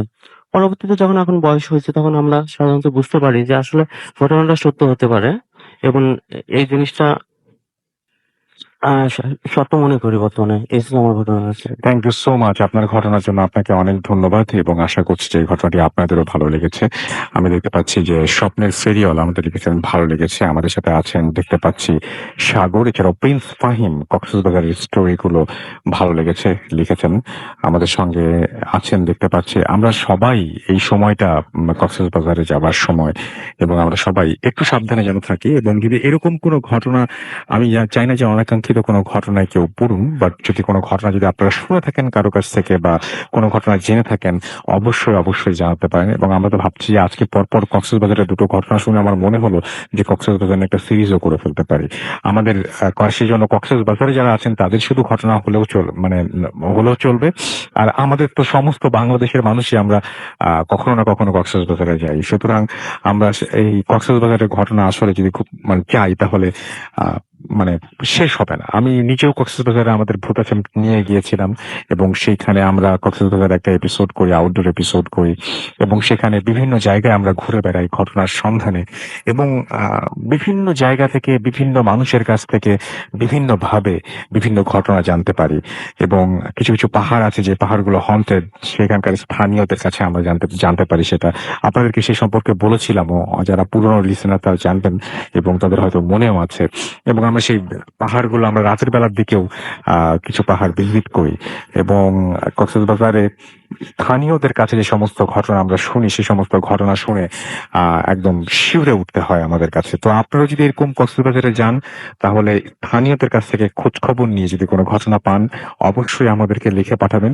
আমরা সুন্দরবনের ঘটনা প্রথম দিকে বেশ কিছু পেয়েছিলাম, মাঝখানে সুন্দরবনের ঘটনা অনেকদিন পাইনি, কিন্তু সুন্দরবন আরো একটা জায়গা যে জায়গাতে অনেক আজব আজব ঘটনা ঘটে এবং অদ্ভুত অদ্ভুত অদ্ভুত ঘটনা ঘটে। এবং যারা খুলনার আছেন তাদেরকে বলবো যে সুন্দরবনের কিছু ঘটনা যদি আমাদের পান তাহলে আমরা একটা সুন্দরবন নিয়ে একটা কক্সবাজার নিয়ে আলাদাভাবে এপিসোড করতে পারি। আমার তো ইচ্ছা আছে এক একদিন এক একটা জেলা নিয়ে আমরা এপিসোড চালিয়ে যাব, যদি সেরকম পরিমাণ ঘটনা, ইন্টারেস্টিং ঘটনা যদি আমরা সেই সমস্ত জেলা থেকে পেয়ে যাই। তো যাই হোক, বগুড়া যেমন মহাস্থানগড়, তারপরে আরো আরো যে সমস্ত জায়গা আছে সেই সমস্ত জায়গায় আমি বিশ্বাস করি যে ঘটনা খুঁজলে পাওয়া যাবে। এবং পুরনো মানুষদের, যারা আপনাদের পরিবারের সিনিয়র যারা আছেন তাদের কাছ থেকে আপনারা ঘটনা খুঁজুন এবং তাদেরকে জিজ্ঞেস করুন যে এই এলাকা ভিত্তিক কোনো ঘটনা আছে কিনা। দেখবেন যে অসাধারণ কিছু ঘটনা হয়তো আপনারা পেয়ে যাবেন এবং পাওয়াটাই খুব স্বাভাবিক। এবং পেলে অবশ্যই আমাদের লিখে পাঠাবেন। আমাদের অ্যাড্রেস হচ্ছে bhutfm@radiofurti.fm, which is bhutfm@radiofurti.fm। আপনার নাম, ঠিকানা এবং ফোন নাম্বার সহ আপনার জীবনে ঘটে যাওয়া বা আপনার জানা সেরা ঘটনা লিখে পাঠিয়ে দিন আমাদের কাছে। ঘটনার শুরুতে অবশ্যই উল্লেখ করুন যে ঘটনাটি আপনি স্টুডিওতে এসে শেয়ার করতে চান নাকি আপনি চান আপনার ঘটনা আমরা পড়ে শোনাই। যারা দেশের বাইরে আছেন তারা সরাসরি অডিও ক্লিপ শেয়ার করতে পারেন বা লিখেও পাঠাতে পারেন ঘটনা। আমরা চলে যাব আমাদের পরবর্তী অতিথির কাছে। আপনার নামটা প্লিজ একটু বলবেন, তারপর আপনার কোথা থেকে এসেছেন সেটা বলবেন, তারপর আপনার ঘটনায় যাব। আসসালামু আলাইকুম, আমি ফয়সাল আছি। আমি এসেছি মধ্যপাড্ডা থেকে। আমার হোম টাউন পাবনার বর্তমানে। ওকে, তো আমার ঘটনা, আমি এর আগে একটা ঘটনা শেয়ার করেছিলাম, ওটা আমার নিজের সাথে। তো আজকে যেটা শেয়ার করব ওটা আমার ভাগ্নে শিমুলের ঘটনা। তো ঘটনাটা গোপালগঞ্জ জেলার। আমি সঙ্গত কারণেই প্রতিষ্ঠান কিছু এবং কোনো ব্যক্তির সেগুলোর নাম আমরা বলবো না। তো ঘটনা এবছরই হয়, রোজার ঈদের আগে, রোজার মধ্যে। তো যেটা হয়, ওরা যেহেতু প্রতিষ্ঠানে ওরা প্রথম ফার্স্ট ইয়ারে ভর্তি হয় এবং প্রতিষ্ঠানটাও প্রায় নতুন করা হয়, এই কারণে প্রতিষ্ঠানে সাফিসিয়েন্ট আসলে ছিল না ছাত্রদের জন্য হল। তো ওরা ফার্স্ট ইয়ার থাকা ধরুন ওরা ভার্সিটি থেকে একটু দূরে ম্যাথ নেয়। তো ওখানে দেখা যায় ম্যাথ করারও প্রতিযোগিতা হয়, যেহেতু একটা প্রতিষ্ঠান হয়েছে, ছাত্র ধরার একটা প্রতিযোগিতা থাকে। তো ওরা যেখানে ম্যাথটা নেয়, ম্যাথটা আসলে 3 শীটের। তো যেখানে ম্যাচটা নেয় ওখানে আশেপাশে প্রায় 500 গজের মধ্যে কোনো বাড়ি নেই, 500 গজ পর পর প্রায়, মানে এভারেজে 500 গজ পর পর কারো বাড়ি আছে। তো পরিবেশটা এমনি একটু হন্টেড ছিল। তারপরে পুরা এলাকাটা মাটি, যে একটু দ্রুত কোথাও যাবে সে উপায় ছিল না। তো ওরা মোট 5 জন থাকে ওখানে, ওই ম্যাচে 5 জন থাকে। তো হঠাৎ ওদের মধ্যে একজন একদিন সন্ধ্যাবেলায় মাগরিবের আজানের আগে হাত মুখ ধুয়ে হয়তো কাপড় তারের ওপর মানে এলে দিচ্ছে। তো দেওয়ার সময় হঠাৎ তার চোখ যায় পাশের একটা মানে পাশে পরপর 3টে কাঁঠাল গাছ ছিল, অনেক পুরাতন বড় কাঁঠাল গাছ। তো দেখে, হঠাৎ করেই দেখে সে একটা লোক পা ঝুলিয়ে বসে আছে এবং লোকটার আকারে আমাদের স্বাভাবিক মানুষের চেয়ে অনেক বড় এবং গায়ে জুব্বা পরে, এবং তার গায়ে মনে হচ্ছে যে আলো বের হচ্ছে। এবং সে কনফিউজ ছিল যে এটা আমি গোধূলির সময় যে আলো সেই আলো নাকি, কিন্তু সেটা সে এই কথা বলছে যে কাঁঠাল গাছে এইভাবে এই মানুষ কিভাবে থাকবে। এবং অদ্ভুত তার আকৃতি, অদ্ভুত তার চেহারা, এবং এতই তার গা থেকে আলো বের হচ্ছে এবং এতই লাইটেড ছিল যে বোঝা যাচ্ছে না কোনটা তার মুখ, শুধু তার শেপটা বোঝা যাচ্ছে। তো সে ভয় পায়, ভয় পেয়ে দৌড় দেয়, সবাইকে ডাকে যে আমি এই জিনিস দেখি, তোরা আয়। তো সবাই আসে, আসার পর সবাই মজা করে, বিশেষ করে আমার ভাগ্নে শিমুল, ও একটু দুষ্টু প্রকৃতির, ও বেশি মজা করে। তো যাই হোক, ওই ছেলেটার ভয় মনে থাকে যে আমি এটা আসলে, এটা আমার কনফিউশন না, হ্যালুসিনেশন না, এটা আমি যা দেখছি সত্যি দেখছি, কিন্তু আমার প্রশ্ন আছে কি দেখলাম। তো যাই হোক, কিছুদিন পর সবাই ভুলে যায়। তো এর মধ্যে ওদের মিড টার্ম পরীক্ষাও শেষ হয়। পরীক্ষা শেষ হওয়ার পরে একে একে সবাই চলে যেত। তো 2 জন থাকে ম্যাথে, আমার ভাগ্নে শিমুল আর একটা ছেলে থাকে, ছেলেটার বাড়ি ময়মনসিংহ। তো ছেলেটা কোনো কাজে হয়তো গোপালগঞ্জ শহরে যায়। তো শিমুল মানে সবাই ওরা কয়েকজন ওদের মেসের পাশে একটা মাচা করেছিল পুকুরের পাশে। তো ওরা রিল্যাক্সের সময় কাটানোর জন্য সেই মাচায় বসে থাকে। তো শিমুল সেই দিন সন্ধ্যার সময় মাচায় বসে আছে, হালকা হালকা বৃষ্টি পড়ছে, ও ফোনে কথা বলছে। তো ফোনে কথা বলতে এদিক ওদিক তাকাচ্ছে, ওর পরিবেশটা খুব ভালো লাগছে যে ওর সামনে পুকুর, হালকা হালকা বৃষ্টি পড়ছে, ওর মাথার উপর গাছ আছে, ওর গায়ের উপর খুব একটা বৃষ্টি পড়ছে না, ওর পরিবেশটা ওর খুব ভালো লাগছে। তো ইতিমধ্যে ও এদিকে ওদিকে তাকাতে তাকাতে ঠিক ওই গাছটার দিকে আবার চোখ যায় এবং ও দেখে যে সেম ওর বন্ধু যে জিনিসটা দেখছে সেম একই জিনিস। মানে তখন আরো অন্ধকার ছিল যেহেতু মেঘলা পরিবেশ ছিল। আহ দেখে ওই যে বর্ণনা দিচ্ছে সেরকমই একটা লোক, এবং সবচেয়ে আশ্চর্যের বিষয় হচ্ছে আহ ওই লোকটার হাতের নিচে আরেকটা বাচ্চা আছে এবং মনে হচ্ছে পিঠে তার গাটা বুলিয়ে দিচ্ছে ওই লোকটা। তো ও হেঁটে গ্লান্স দেখে প্রচন্ড পরিমাণে ভয় হয় যে এটা কিভাবে সম্ভব, বৃষ্টি হচ্ছে, অন্ধকার, কোনো জায়গায় কোনো আলো নাই, লোকটার গা থেকে কিভাবে এত আলো বের হচ্ছে। আর এই বাচ্চাটাই বা কে, এবং তাদের আকৃতিও অদ্ভুত, এবং তার বন্ধু আগে যেমন দেখেছিল ঠিক তেমনই, তার কোনো আকৃতি বোঝা যাচ্ছে না আলোর জন্য, শুধু শেপটা বোঝা যাচ্ছে। তো ও একদম স্টান্ট হয়ে যায়, মুখ দিয়ে কোনো কথা বের হচ্ছে না। তো সাথে সাথে ওর বন্ধুকে ফোন দেয় যে আমি একটু সমস্যা হয়েছে, তুই বাসায় ঢোকার আগে আমাদের মাথা এখান দিয়ে পুকুরের পাড়ে আসিস, আমাকে নিয়ে যা, আমি একটু সমস্যায় পড়ছি। তো ও বন্ধু বোঝে, ওর কথা দেখেই বোঝে যে আসলে মনে হয় কোনো সমস্যা হচ্ছে, দ্রুত চলে আসে, আসার পরে দুজন একসাথে যায়। তো এরপরে ঘটনাটা সবার সাথে শেয়ার করা হলো, যেহেতু সময় বেশি হয়ে যায়, তো ঘটনাটা সবার মনে থাকে না। তো এর কিছুদিন পরে সব ঠিকঠাক। একদিন ওর ফ্রেন্ড পাশে আহ, কথা বলছে, পাশে বলতে সেখানে হয়তো ধান ক্ষেত ছিল, যেহেতু একদম গ্রামের মধ্যে। তো ধান ক্ষেতে কথা বলছে, হঠাৎ চিৎকার। তো চিৎকার, সবাই ভাবছে ওখানে যেহেতু মাটি পরিবেশ ছিল, ওখানে হয়তো যোগ টোগ অনেক কিছুই থাকে, হয়তো কামড়েছে, সবাই লবণ নিয়ে দৌড় দেয়, যত যোগ ধরছে যোগ ছাড়ানোর জন্য লবণ নিয়ে যায়। তো গিয়ে দেখে ওকে আর খুঁজে পায় না, দেখে এক জায়গায় ধানের উপরে পড়ে আছে, আলের উপর। তো ধরে তুলে কোনো রকম ঘরে আনে, মাথায় পানি টানে ঢালার পরে জামা কাপড় সব আহ আলিয়ে দেয়, দিয়ে পানি ঢালে। তো দেখে ওর পিঠ বরাবর, পিঠের একদম বাম পাশে পিঠ বরাবর উপর থেকে নিচ পর্যন্ত দুটো দাগ, আঁচড়ের বড় দাগ, এবং সেখান থেকে রক্ত ঝরছে। তো রক্ত ঝরছে কিন্তু তারপরে ওর কোনো জ্ঞান নাই, ওকে পানি ঢালা হতে সবাই অনেক ভয় পায়।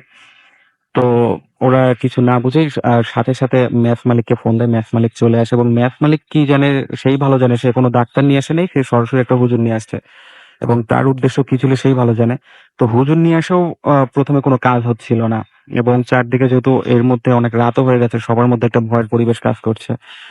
তো হুজুর দোয়া-দরুদ পড়া শুরু করেন। উনি ওর শাহাদাত আঙ্গুলটা ধরে যখনই সূরা জিন পড়া শুরু করে, তো ও আমাকে যেভাবে বলে, ও যেহেতু ঘটনার প্রত্যক্ষ ছিল, ও বলে যে যখন হার্টের রোগী সেন্সলেস হয়, যখন তাকে হৃদয় যখন প্রথমে বাম্প করে, ঠিক সেরকম ও বাম্প করছে, এবং বেশ কয়েকবার। এবং যখন আরো জোরে জোরে হুজুর সূরা পড়া শুরু করে, তখন ওর চোখটা খোলে, এবং চোখটা দেখেই সবাই ভয় পায়।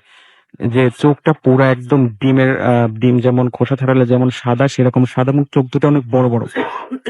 সবাই ভয় পায়, এবং সবচেয়ে আশ্চর্য বিষয় হচ্ছে হুজুর তারপরে সূরা পড়তেই থাকতেছেন, ও করে কি, মানে কানটা ধরে প্রথমে কানটা ধরার চেষ্টা করে, যখন সবার হাতটা চেপে ধরে, তখন হাত এবং পা দুইটাই উল্টা দিকে বাঁকায় ও এক ঘর থেকে আরেক ঘর যেহেতু টিনের ঘর ছিল এই কারণে ও সহজে যেতে পারতেছিল না, কিন্তু ছোট বাচ্চাদের মতো হামাগুড়ি দিয়ে দৌড় দেওয়ার চেষ্টা করে। তো সবাই ওকে জাপটে ধরে, ধরার পরে হুজুর ওর কানের কাছে আছে, জোরে জোরে জোরে জোরে সূরা পড়তে থাকে। ও চিৎকার দেওয়ার চেষ্টা করে কিন্তু পারে না।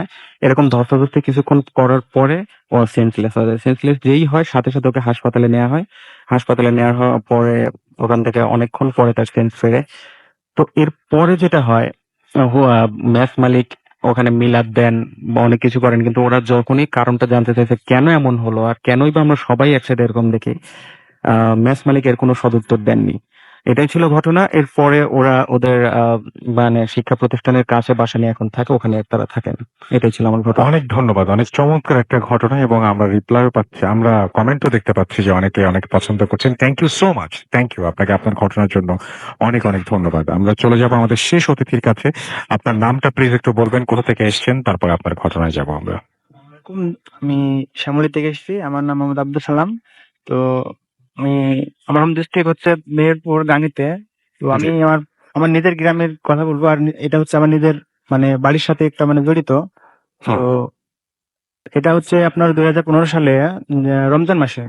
জি। যে এরা একদিন রাত্রে আমাকে স্বপ্নে দেখায় যে আহ, একদিন রাত্রে স্বপ্নে আমাকে দেখায় যে তোরা যে নতুন বাড়ি বানাবি, তো এই বাড়ি যেন ফার্স্ট তুই যেন এই কাজটা শুরু করিস, অর্থাৎ তুই মাটিটা কাটিস। তো তখন আমার এসএসসি এক্সাম ছিল, সেক্ষেত্রে আমি এই মাটিটা কাটতে পারি নাই। তো আমি পরীক্ষা শেষ করে এসে দেখি যে এটা মিস্ত্রিতে আপনার হচ্ছে যে মাটি কেটে ফেলেছে। তো পরে আমি মাকে বললাম যে মা, এই স্বপ্নে দেখছিলাম। তো বলে আছে তাহলে তুই এক কাজ কর, তুই খোর মাটি, ঠিক আছে। তো আমি তখন মাটিটা খুঁড়ি। তো মাটি খোঁড়ার পর তখন কিছু হয় নাই। তো তার সেকেন্ড মানে পরবর্তী রাত্রে আমাকে আবার দেখায় যে সালাম, যে তুই এটা তো করিস নাই, ওর নাম উল্লেখ করে কয়, আমার সালাম তুই এটা করিস নাই, তো ঠিক আছে, তোর একটা সমস্যা হবে আর কি, তোর এই মাটি নিয়েই কি আর সমস্যা হবে। তো যখন আমার মানে ঘরের কাজ চলে, তো আমার ঘর যখন মানে প্রায় আপনার শেষের দিকে, তখন হচ্ছে যে মাটি মানে যে রুমের মধ্যে যে মাটি দেওয়ার জন্য যে মাটি লাগে, সে মাটি আপনার হচ্ছে যে এই আমার একটা পরিত্যক্ত জমি ছিল। এটা পরিত্যক্ত একটা জমি ছিল, ওইখান থেকে মাটিটা আমার এনে ভরাট করা হয়। তো এটা মূলত রমজান মাসে। তো রমজান মাসে তখন প্রচুর বৃষ্টি হয়। তো মাটি যেখান থেকে আনা হয়েছিল, সেখানে আমার গর্তটা হয়েছিল যে গভীর হচ্ছে 8 থেকে 10 ফিট, আর আপনার দৈর্ঘ্য হচ্ছে যে আপনার 10 থেকে 12 ফিট।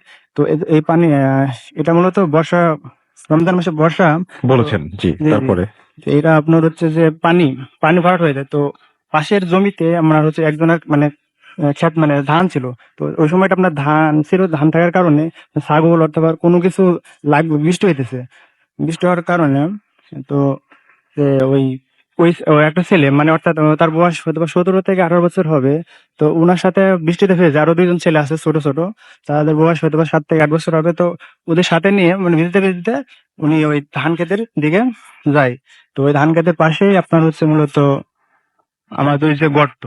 তো গর্ত তো হচ্ছে যে উনি যখন গর্তের দিকে যায়, তখন দেখে যে ওই গর্তের মধ্যে যে মানে কেউ যেন পড়ে গেছে। এজন্য ওই গর্ততে গোটার জন্য অনেক মানে চেষ্টা করতেছে। তো ওই ছেলেটা যখন যায়, তো উনি দেখে যে গর্তে পড়ে গেছে, কিন্তু বাঁচার জন্য অনেক আকুতি করতেছে। তো উনি যখন গর্তে গিয়ে দেখে যে হাত দুটো মানে পানির উপরে থাপড়াই দিছে। তো উনি যখন নিচের দিকে এটা আপনার ফ্লো করে নিচের দিকে, তখন দেখে যে দেখার সময় ওই ছেলেটা পড়ে যায়। যে যে ওই ছেলেটা পড়ে যায় ওর সাথে যে দুটো ছেলে ছিল, ওই দুটো ছেলে। তো অনেকক্ষণ পরে দেখে যে ওই ছেলে উঠতেছে না। তো অনেক নাম ধরে টাকাটাকি করে। তো না ওঠার কারণে উনি বাসায় যাই ওই ছেলে বাসায় যাই বলে যে যে ভাইয়া পড়ে গেছে পানি থেকে উঠতেছে না, তাড়াতাড়ি চলো। যাই দেখে যে আসলে উঠতেছে না। পরে চিল্লাচিল্লি করেন। তো এটা চিল্লাচিল্লি করার পরে লোকজন গোছানোর পরে যখন ওনার লাশ তোলার জন্য পানিতে নামে, কিন্তু অনেকে লাশ না পাওয়ার কারণে বেশ 4 থেকে 5 জন নামে। তো যখন ওনার লাশ তোলে, পানির থেকে যখন লাশ তোলে, তখন ও পানি মানে তোলার পরে ওনার চোখে দেখে যে 2 চোখ দিয়ে ব্লিডিং মানে রক্ত বের হইতেছে, 2 চোখ দিয়ে, নাক দিয়ে। যখন উনি যদি পানিতে পড়ে যাওয়ার যদি পানি খেয়ে থাকে, তাহলে অবশ্যই তার পেটে পানি থাকবে, কিন্তু তার পেটে কোনো পানি ছিল না। পেটে পানি ছিল না তখন তোলার পরে দেখে যে তার মুখ, পেট অনেক জায়গায় হাসানোর দাগ আছে, অনেক আচ্ছা, আপনার বাসাতে ওইখানে যে আপনাকে নিষেধ করা হয়েছিল, এরপরে যে আপনি বাসাটা করলেন, এরপরে কোনো সমস্যা হয়েছে? বাসাতে তখন আর মূলত সমস্যা হয়নি। জাস্ট সমস্যা হচ্ছে যে গর্তে ওই ছেলেটা যে গর্ত থেকে আপনি মাটি তুলেছিলেন, ওইখানে সেই গর্তে ঝামেলাটা মাটিটা আমি হয়েছিল। মূলত আমার বাসাতে এনে দিয়েছিলাম আর কি। আচ্ছা, কিন্তু আপনার বাসাতে কোনো না, সমস্যা বাসাতে মূলত এরকম সমস্যা নাই। ওকে, থ্যাংক ইউ সো মাচ। আপনার ঘটনার জন্য আপনাকে অনেক ধন্যবাদ। আমরা অনেকগুলোই এখানে কি বলে কমেন্ট পেয়েছি, সেই কমেন্টগুলো আমরা পড়বো। তবে তার আগে আমরা ছোট্ট একটা বিরতি নিতে চাই এবং বিরতির পরে আবারও ফিরে আসছি। সেই পর্যন্ত আশা করছি